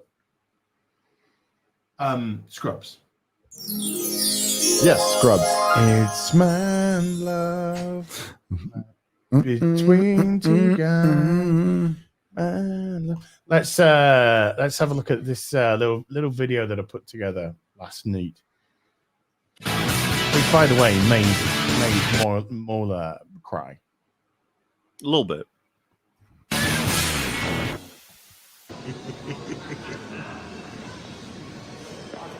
Shaky wakey. Hello. Hello. How are you? What's up, brother? Oh my God! You didn't get like us. You can see the. You can see us having sex right there. Yes. We are. I was holding with one hand while hugging. It's echoing pretty bad, by the way. And I ran on this guy right here, famous guy, my good friend. I'm not here for the clout at all. Totally would have blown you off. I know. Gone viral. Go check out the video. Go check it out. Go check out the video. If you want to see. Oh, I would have completely done it. I will say that that hug, with that swaying, I was like, that's some passion right there. Not even that is passion. I was like, are we just gonna do a No, hey, no. And it was just like oh my God, it was. I mean, we weren't rubbing crotches yet, there was but yeah, squeezing. there was some squeezing. There was involved, yeah. squeezing. There Yeah. was like, Yeah. I don't care. I'm out and proud. Yeah, I guess And now we're it's shielded now, right? People can't cancel us. No. We can't cancel you. No, I can't cancel you. But what I do know is I don't know how to quit you. So, anyway. I was looking at some of the videos you watch. I'm all What? DSP shit.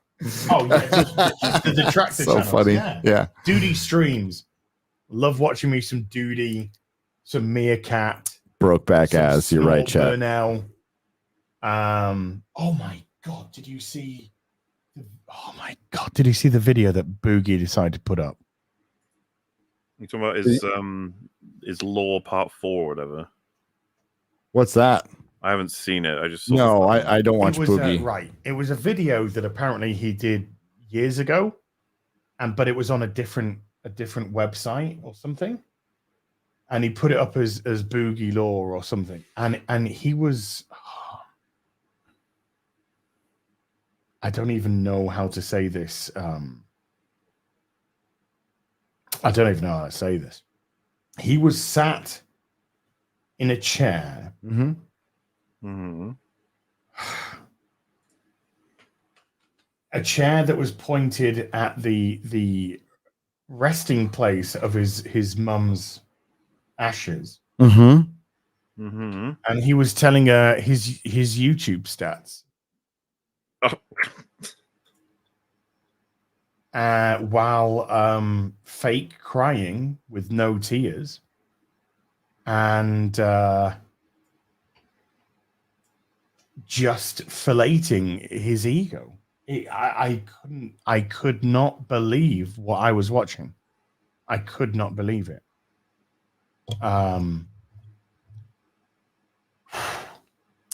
Wow. Yeah. Perspective. Yeah. People. Whatever. I never watched it. Never watched his stuff. The fact that you did that to us, I've now given you a link, and you got to pull it up for the audience to make us happy again, to amuse. Okay. It's a pretty good meme, I think, and it borders on not safe for work, but I think you'll be okay.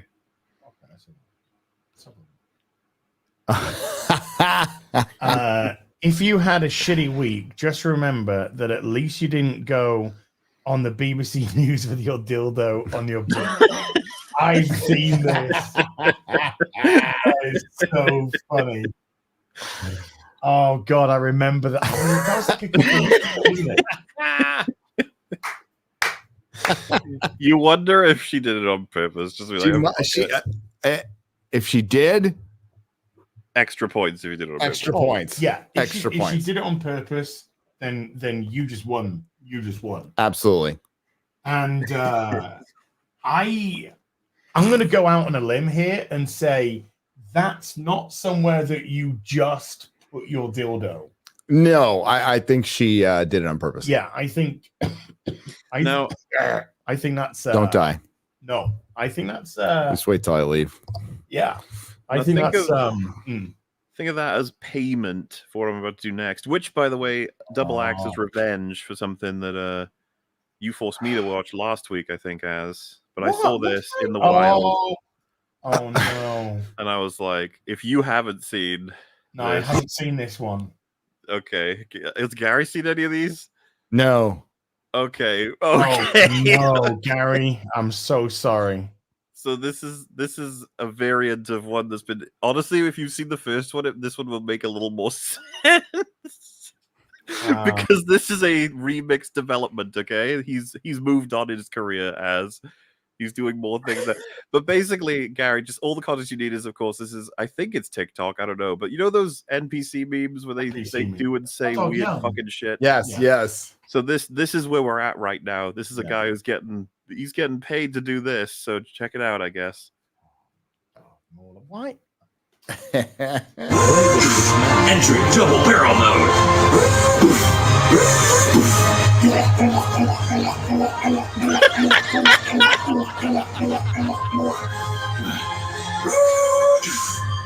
They're coming from above. Aerial bombardment.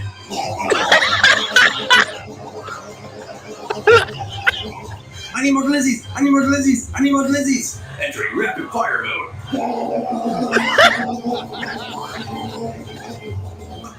We're jammed. Where was this man during Philop? Thank you for the glizzies. Entering Gluck Gluck mode. You're on my 6. Thank you for all the call-outs. Thank you all for serving in the Glizz Army. You're on my left. Entering double barrel mode. Entering frat house mode. Frat house mode.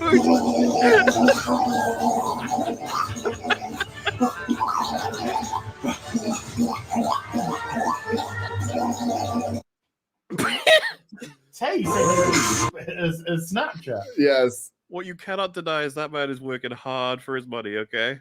He is.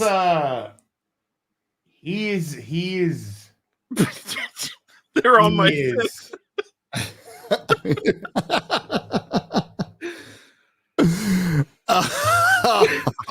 What they call? He's earning those. Was it glizzies? I guess he's earning those glizzies. I get. Yeah, maybe. There are days I'm really glad I'm old, and there's just shit that's going to pass me by, and that is one of them. And I'm fine, and I'll be dead, and you all have to fucking deal with this stupid shit. But that's pretty funny. Oh my god, what did you just do? Nothing. What the Nothing. fuck? What was that? Nothing. Okay. Nothing happened. Nothing happened, Gary. All right. If you say so. If you say so, governor. But I might Governor. have just coughed up half a lung. I'm going to go out here on a limb. Yeah. I think he might. I think he has a certain clientele. Oh yeah. Oh yeah. I think he has a certain clientele. Maybe. And he making that money. He making that dollar. Ministry of Wrongthink with a $10 says something that slipped by during the tisms.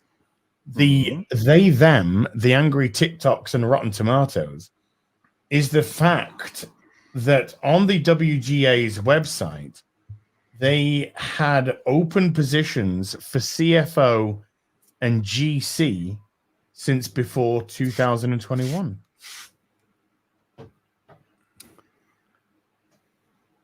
I have no fucking idea what that means. It's the fact that the Writer Guild of America website said they had positions for CFO and Yeah, it's Chief Finance Officer. what's GC? A gay commander. Gay Gay commander. I was gonna say.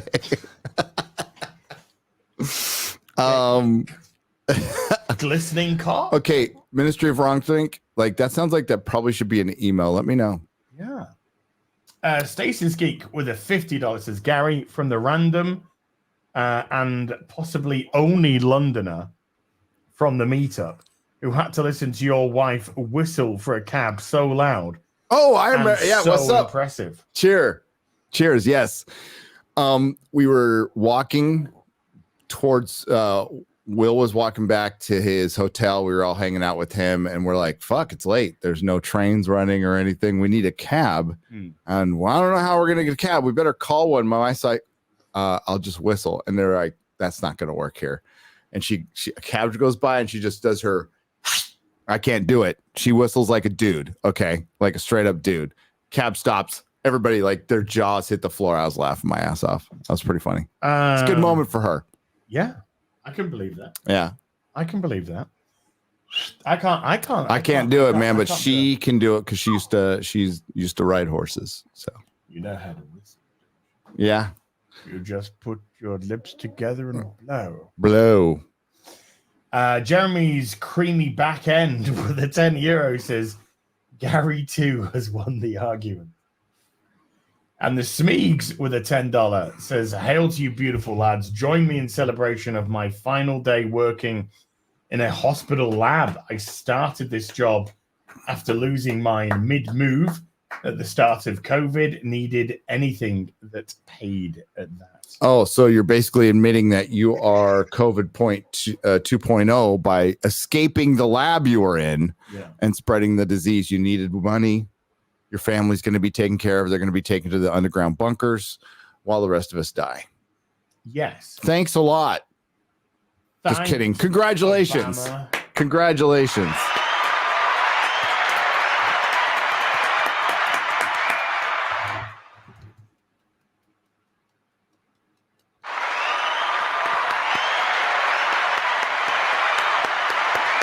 You didn't, and you thought, you know, when they got into the same room together, it won't be awkward at all. Nope. We literally saw a man fillet 58,000 hot dogs. And you know what? And that is not the weirdest thing that's happened in the last 2 days. No, it's not. No. What's weird is like having a full day before the real BBC. Right? Like getting a full day in, because usually it's just like I wake up, go to the gym, have coffee, and it's time to start the show. Yeah.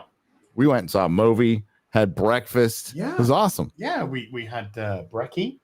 I had eggy weggies for brekkie. And then we were going to go, for a long walk today.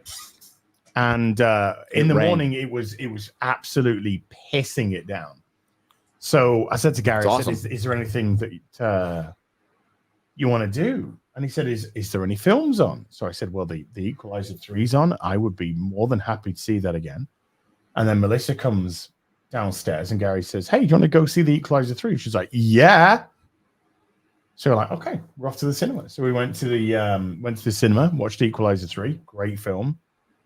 Really enjoyed. I mean, I enjoyed it first time, but watching it again. It's like the anti John Wick.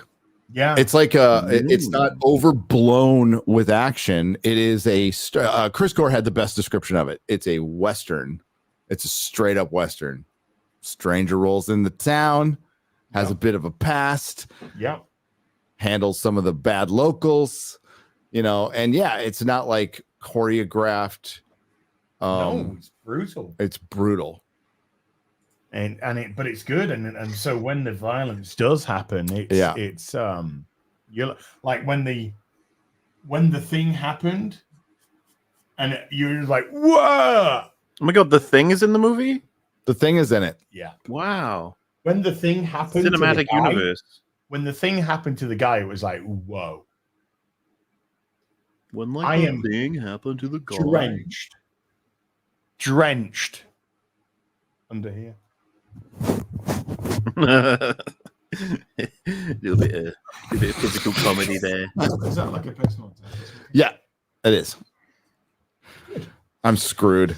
By the way, remember Garrett tweeted when he's at the airport, he's all Lord of the Rings.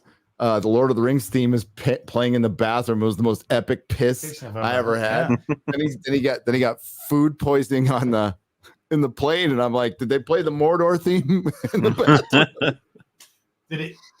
Did the font change from the Southlands to Mordor? Start vomiting. It's the Witch King theme. Sheesh. Yes, the Witch King theme. Yes. Sheesh. Thank you for a $20. Laid on with a 500 check says, so Gary, how does it feel meeting a famous person?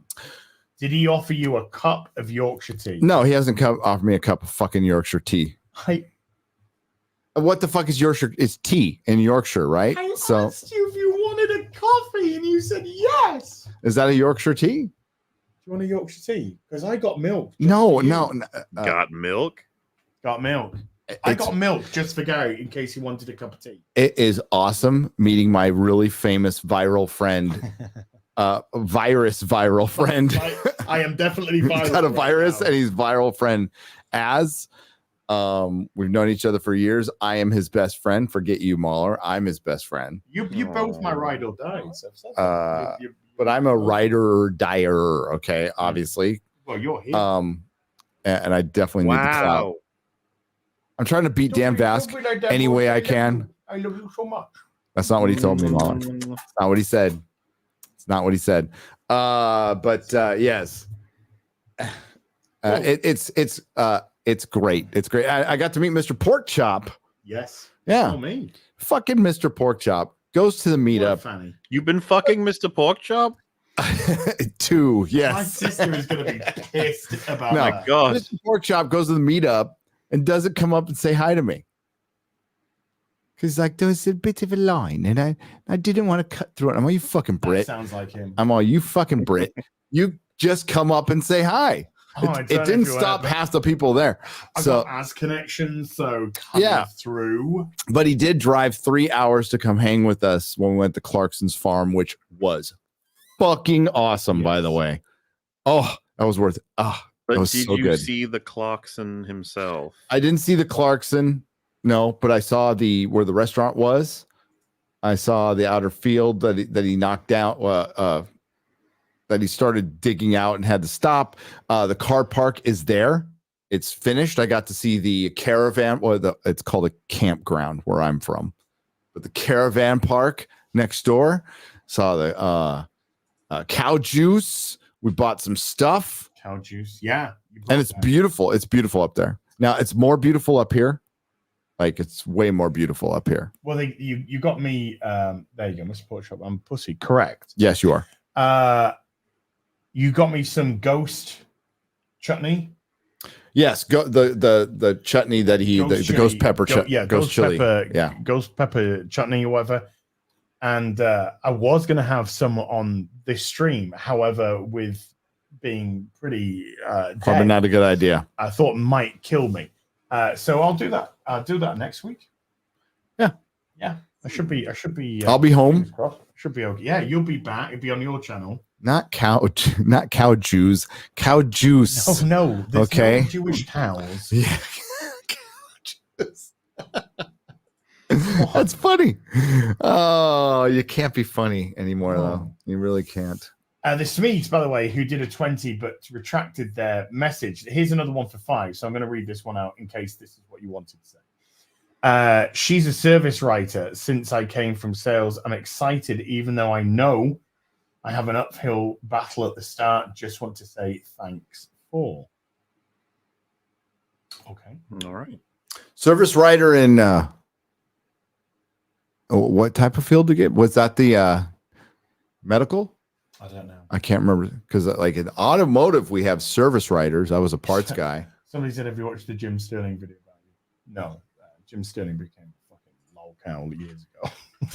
I think Pokimane talked about you too. Yeah, so I hear. Because you're famous. So I hear. He yes. complained about pronouns and stuff, and I'm not here to sell my body or be anything, but please look at my tits, okay? Hey, come on, Pokemon is. I'm not jealous they gave a mentally retarded guy $100 million on Kick at all. Yeah. And Kick is mentally retarded too. A pair of. I don't know. Yeah, there's been a lot of weird stuff lately. You kicked the 2016 Hornets septic nest. Septic, the septic nest. Yeah. You pissed off everyone, how could you? You did. Well, I think that kind of equal parts pissed off people and got people. Oosh. I will say there was a whole section of the internet that didn't give a shit as well. There was plenty of people just like, mad guy being mad about mad stuff. Well, I mean, if you've watched any of our shows or any of your videos, any of our streams, that was just the day that ends in Y for Az. I know it was. To me, it was just a Sunday. I mean, that was a good Sunday rant, and I did acknowledge it when I heard it. I was like, "That's pretty good," but like, actually, you've had you've had better. Yeah, I think I've probably done better, or had just that was just like I'm just so fucking done with this shit. I'm all for it because now Dan Vasco will be locked in on cutting your live streams and not singing songs. There you go. I'm just Dan. Anywhere else I'd be a man. Nutcase with a 20 euro says Ray Stevenson carries the show on his sturdy back. His presence and fighting style demands He's attention. great. He's great. It's not fair. He does not carry the show. Man the show some great sucks. dialogue. Please Yeah. get him something beyond like I knew Anakin. It's like You want to see? Okay, something else. Go watch Punisher Warzone if you want to see great Ray Stevenson, Rome, or Punisher Warzone. He's fucking so good in that movie. Razorfist just did a video about it, but you can watch it at your leisure if you want to see some great Ray Stevenson. Good guy too. What? Watch it at your leisure. Leisure. It's leisure. Leisure. Fuck off. You put U's in your language. You are in the UK. Yeah, Leisure. Do I want to sound gay? Aluminum. Yes. I'm gonna write on my Dude, that is not schedule. we've done in the last 2 years. Schedule that it's Hey, my Gary. leisure. Why don't you go ahead and say Leisure. caramel? Leisure, not leisure. What are you? Leisure. Are you making fun? What was that, Mom? Why don't you go ahead and say caramel? Caramel. Caramel. The fuck is that? You know, Clint Eastwood used to be the mayor of Carmel, California. Okay. Carmel, California. Caramel. Carmel. And Ryu with a $50. I'll give you aluminium. Cheers and hail. Thank you, man. Cato Sinclair or Cato Sinclair with a 20 Canadian says, congrats to the newlyweds. Will we get an on-cam live sex celebration? Ooh. OnlyFans. You got to pay extra for that kind of shit. Yeah, you got to subscribe to our OnlyFans, just married OnlyFans. That's right. Yeah, I've subscribed to the triple trifecta gold tier. That's where you get the uncensored Yeah, stuff. Well, that's what we get in hot dog suits. That's in hot dog suit. They're coming from above.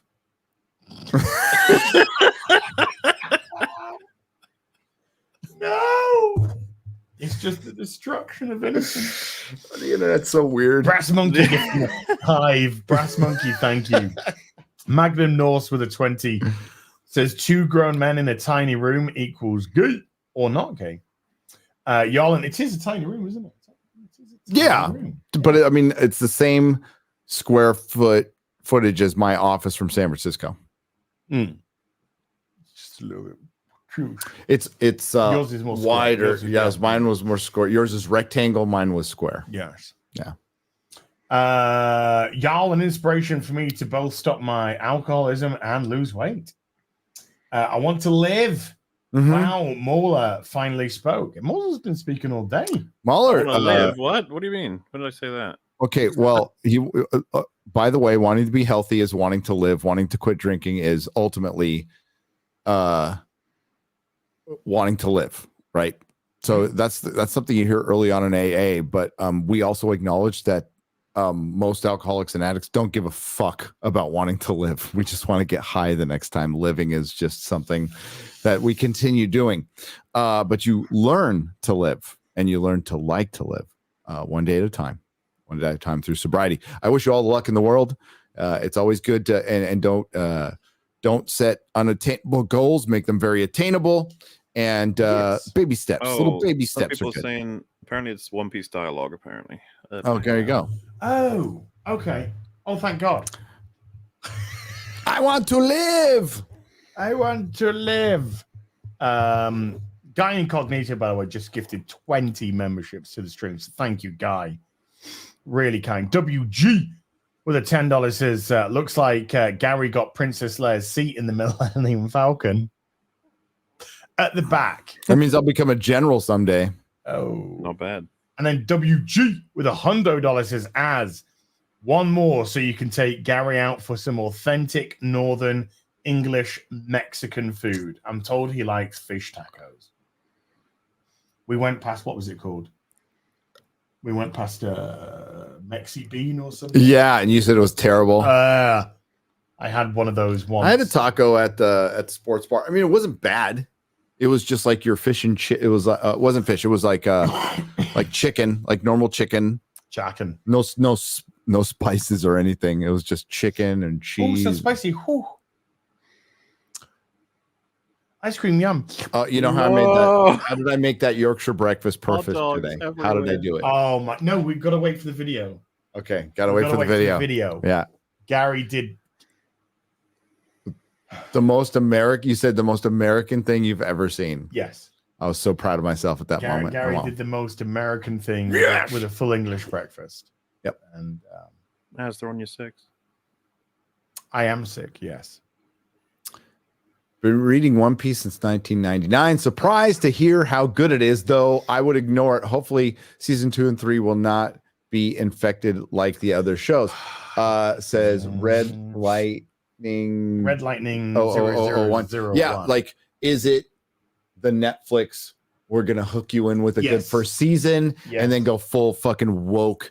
That could happen, dude. They have priors, so expect that to happen. Expect it to happen. If it doesn't, that's good. Netflix said that they're not going to carry Sound of Freedom, but they're they lost. did carry Cuties. But they did carry Cuties. Did Amazon say they're not carrying it too? Yes, but I think everybody else is. I think you can even get it on YouTube. You'll be able to rent it on YouTube. It's so funny when you see corporation doing moral high ground. High ground. Especially like one like Apple or something like Netflix. As a corporation, I mean, they don't have the opportunities to, with child slavery and stuff. I think if given the opportunities, they'd use it. But Apple is horrible fucking company. Dude, when you have to put nets to prevent people from self-deleting in your building. Well, that's why DEI was invented. That's I mean, this goes way back to Nike, but I'm gonna see. Excuse me. But that's why they do this shit. It runs cover for their fucking evil doings. That's why these corporations go woke, because then they are for pronouns and they do Pride Month, so they believe in my identity that's based on some stupid flag. So therefore, I'm going to ignore all the child slavery and the human slavery that's involved in mining cobalt, or the horrible business practices, and yes, the suicide nets. We're going to, because you know what? They put up a pride flag on Twitter. Makes everything else okay. My people. Angry Happy Funball 75 with a $10 says, hi guys, and their first ever super chat on the channel, so thank you. Been watching for a couple of years. I created a Google account just so I can interact. I used to think I was crazy. Thank you for all you say. You ain't crazy. You're not. You ain't crazy. You're not. That's what we hear at all the meetups. Mahler gets the emails. I know everybody, every content creator I talk to gets the same emails. It's what we hear the most. And we're grateful for all of it. Is thank you. We thought we were alone. We thought we were crazy. That's the reason I came to YouTube. I thought I was losing my fucking mind. After I saw The Force Awakens, I saw everybody loving it. I'm like, I even questioned like myself on it like multiple times, you know, to the point where maybe I did like it. I started questioning my own reality, right? But I'm like, no, it sucked, and everybody's liking it. And at first, I just thought, oh, is that like a camera went? Yeah. Oh, yeah. Oh, the camera's on. Oh, the camera's you on. figure out that camera? But eventually, you know, I just started talking about it, and we found each other. They want us to what? Taco? We wanted to taco about it, and we started talking to each other. And we found out we weren't crazy. The shit is going on, and it's more than just bad movies. You know, we were talking earlier today. Remember when there was just normal bad movies? Yes. You know, shitty movies. Just crap. That's crap, and it's fine. But no, this is like stuff that could have been good and should have been good, but wasn't, because they prioritized this fucking crazy message, because they are trying to engineer society through all things, including entertainment. They have been caught. And the head of one of these companies has said it publicly. No shame in his game at all, which I appreciate. But they want to force behaviors. Yes. And they're going to do it through WF entertainment. said that. WF said that. Yes. And we call it out because stories, which we were just talking about, you just heard us talk about an hour on One Piece, something we never thought we'd cover on the show or give a fuck about. And we love it because they're important. Stories are important. And anybody who says they don't matter is just a fucking black pillar, and I got no time for you. You know, black pills are just a suppository, as Razorfist says. Yes. And culture matters, stories matter, sports matter, even the stuff I don't care about. I understand. Like, you know what? I am not the biggest anime fan in the world, but I know it fucking matters. And it needs to be respected. And it's the kind of thing you don't want to lose to the fucking woke tards. So it's good to point this out. Fuck anybody who says it's not. We don't have time for it. If you don't want to be in the fight, don't be in the fight. But and you can't deny there isn't a fight. We are in a culture war. It's not going to be fucking easy. It's not going to be over tomorrow. And we need to win it, or we're screwed. In it to win it. Yep. Yeah. That's where you get horse that breaks the donkey's back moments. That's when you get just, I'm fucking sick. I'm sick of it. Why is Shad being canceled? What did he do now? I don't know. Shad? He did a Shad thing? I don't know. Purple Orc with a $20 says, so when is Mauler going to finally break down and get a VTuber model? It could happen someday. That could be fun. I'm not sure, because obviously Little Platoon kind of has one, so it's like, ooh. Yeah, and his is cool. I mean, like Lofty's is super gay, but Little Platoon's is cool.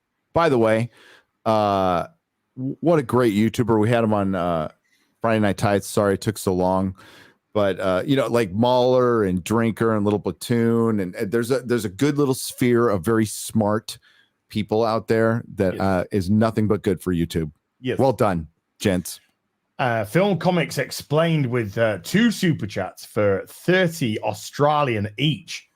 Says, hail the real BBC, just finished One Piece and it was refreshing to see such great character writing, performances, and a creative team that love and respect the source material. More characterization and story in episode 1 of One Piece than in all the episodes of Secret Invasion, Loki, Obi-Wan, Mandalorian, and Ahsoka combined. I mean, I certainly feel as if I'm understanding the characters' motivations a lot more. In 3/4 of an episode. Yeah. And you were like, same reactions as me in the first part when you see Kobe, you're like, come on, and you see the big girl. But apparently I forgot what's the the pirate lady? Pirate. Yeah, Avilda, whatever her name is. I guess she it's through, I don't know if she eats the devil fruit or some other, she gets beautiful later. And that's part of the story. Correct me. Alvida. Thank you. Look at these Alvida. fans in chat. Instant information. Good stuff. Dude, I love the chat. That's why the chat is always right. Hell yeah. Yeah, so she apparently gets hot later, right? But Alvida, thank you. Alvida. I am struggling, but we're gonna be bringing to a close soon. Michael Sailor with a 5 gifted. Thank you, Michael. Magnum North with $100 says, can we get a proper RIP to Ray Stevenson? Titus Pulo is the greatest character, heart, loyalty, and genuine goodness. So damn good, the drama between Titus and Lucius Varenus. Some of the best HBO's ever done in that 2 little seasons. Yeah, just 2. Channel Surf for the $20 says, as is sweaty from Gary, exploring as is Forbidden Frontier. Forbidden Frontier, yeah. Forbidden Zone is a really bizarre movie directed by Richard Elfman, Danny Elfman's brother. No. Yes, and Oingo Boingo's in it. And it's got Hervé Villachez, and it's supposed to be about Alice in Wonderland, except down a septic tank, and it's fucking weird. Okay. It's a weird movie. Westifer Robin with a $20. Thank you, Westifer. Grey Ghost with a 20 says, which one is the big spoon? Which one's the little spoon? Yes. Or do you alternate? What about docking? Jokes aside, it's great to see. They're not jokes. Facts. Anyway, jokes aside, it's great to see you two finally get together. Thank you. Jesus de Villa with a hot dog. Yum. On your 6. Disillusion man. Hot dog. Caligula with a 1 Canadian video. Hot dog. Lenny with a €1 video. Hot dog. Nate the Scott with a 1 hot dog. I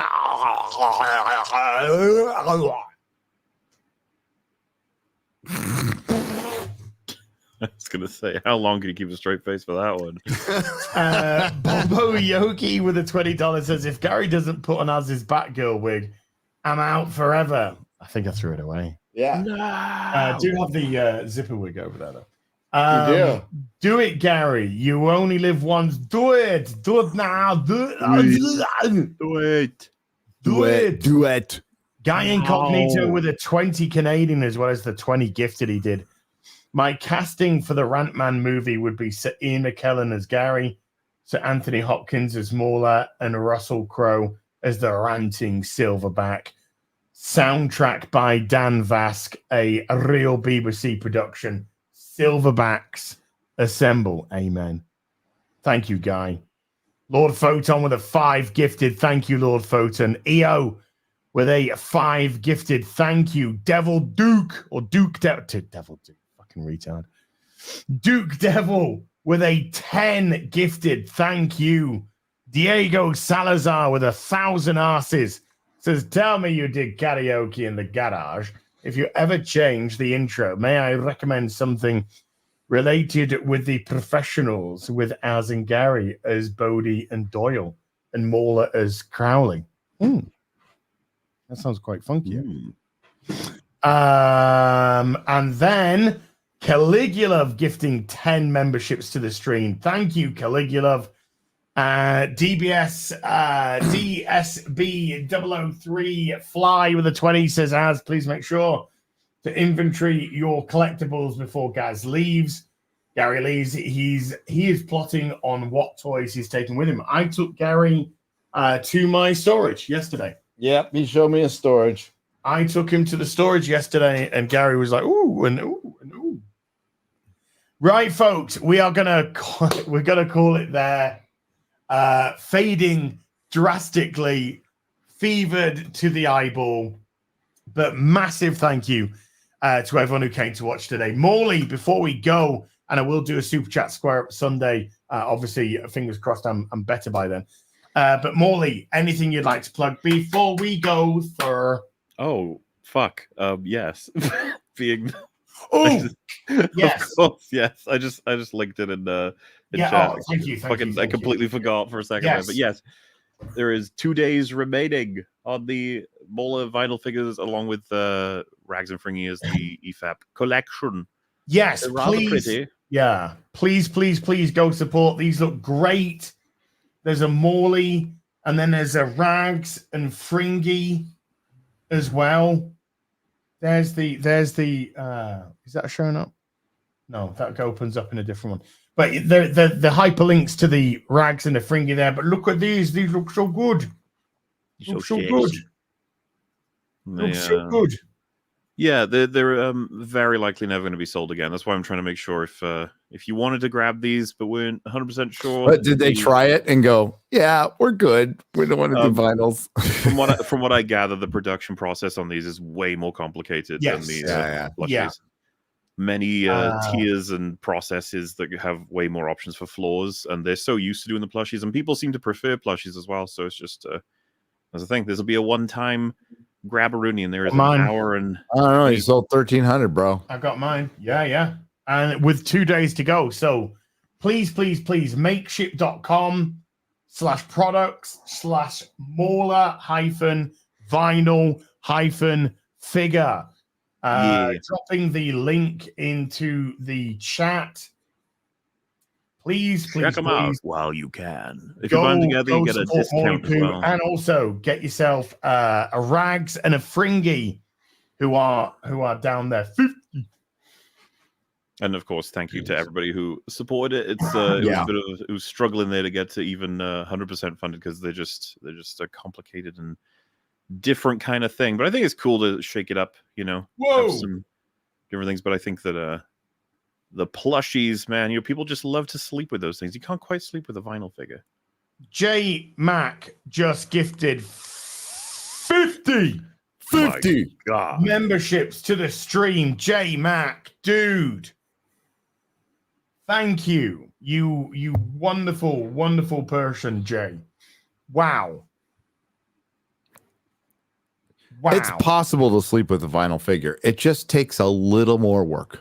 Morley, gotta put that effort in. You can do it. The arc's going. The arc's going to go, and my Morley, Fringy, and Rags are going to go there. All right. There you go. Finals. That's what's going to happen. I got some breaking news. This is going to be very shocking. My God. You can actually look at it. Is this about the strike? By any chance? No. So we already know that like Aquaman 2 tested miserably. Oh, come on. Tell me. The movie that has tested the worst of any movie in Marvel Cinematic Universe history. I'll give you one guess. I'm going to really put it out there and guess that it might just happen to be The Marvels. You are 100% correct. That just came across my little birdie line. My little birdie line. The movie, which looks like utter dog shit, is utter dog shit. Cheers, friend out there.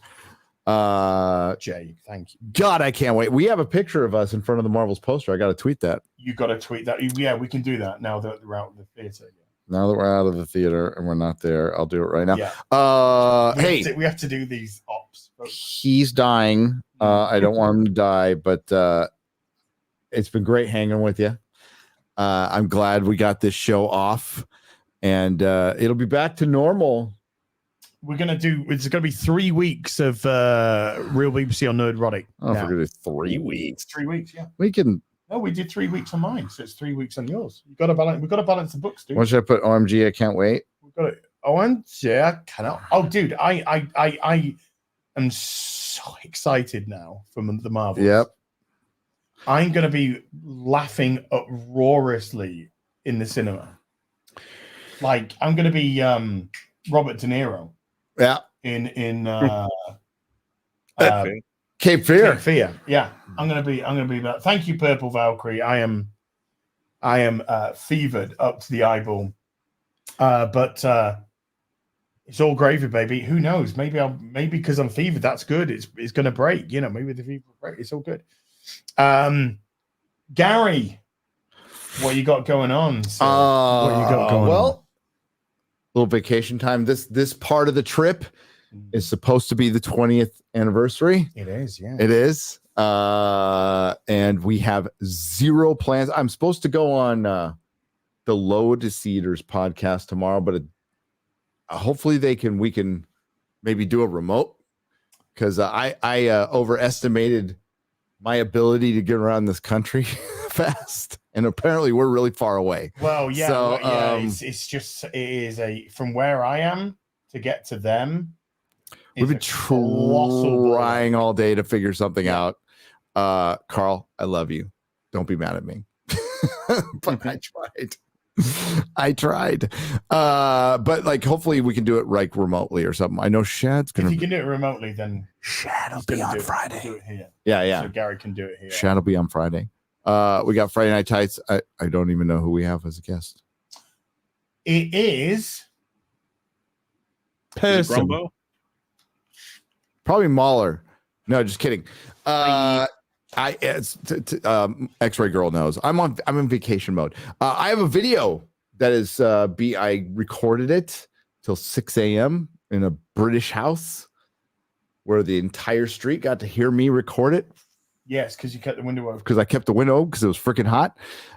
Perry's working on it. It'll be out when it's out.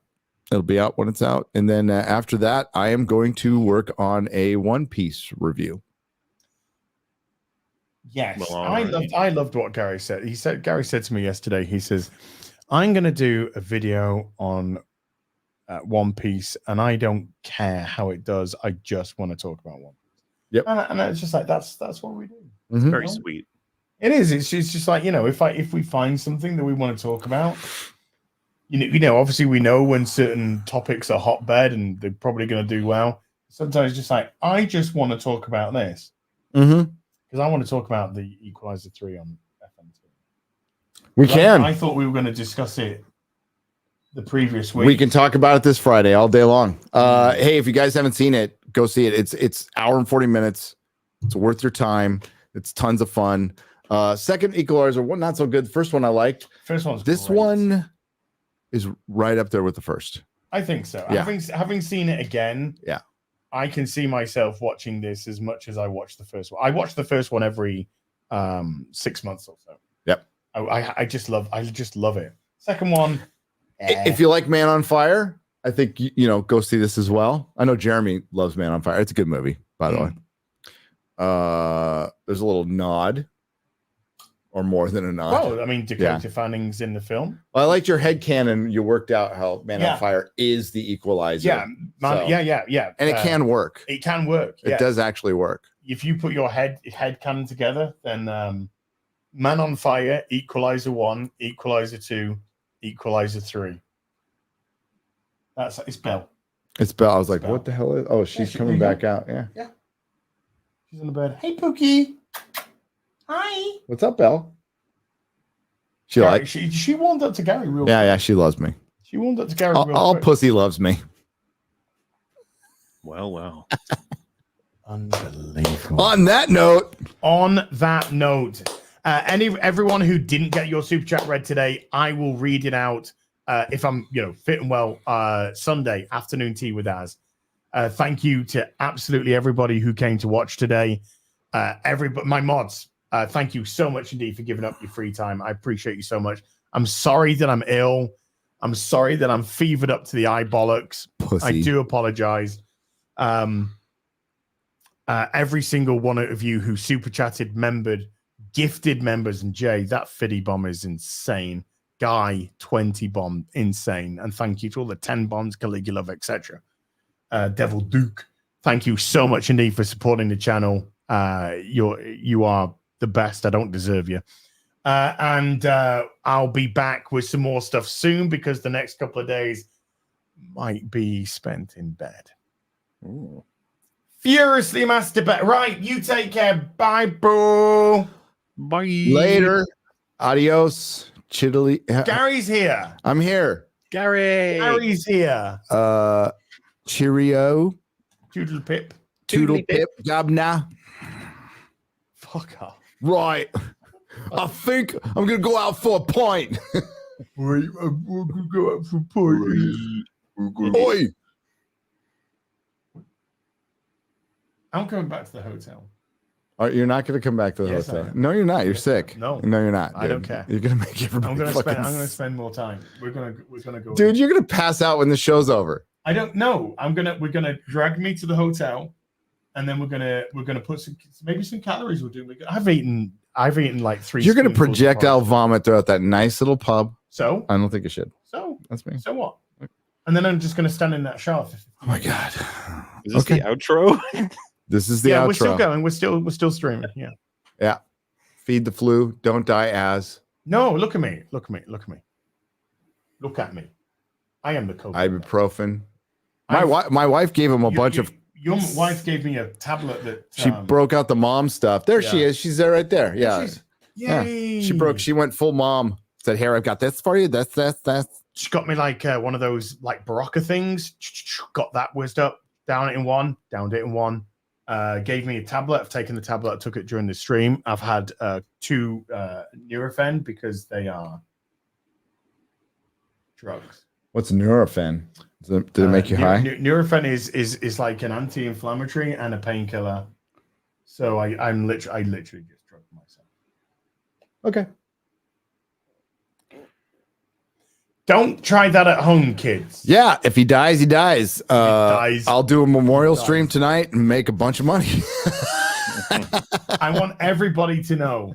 Everybody, if I die, and all that money will go to. I want you to monetize my shit out of me. My kid's charity. Yeah, I just want you to monetize the shit out of me. I want fake. Oh, tears. me too. I want you to sit.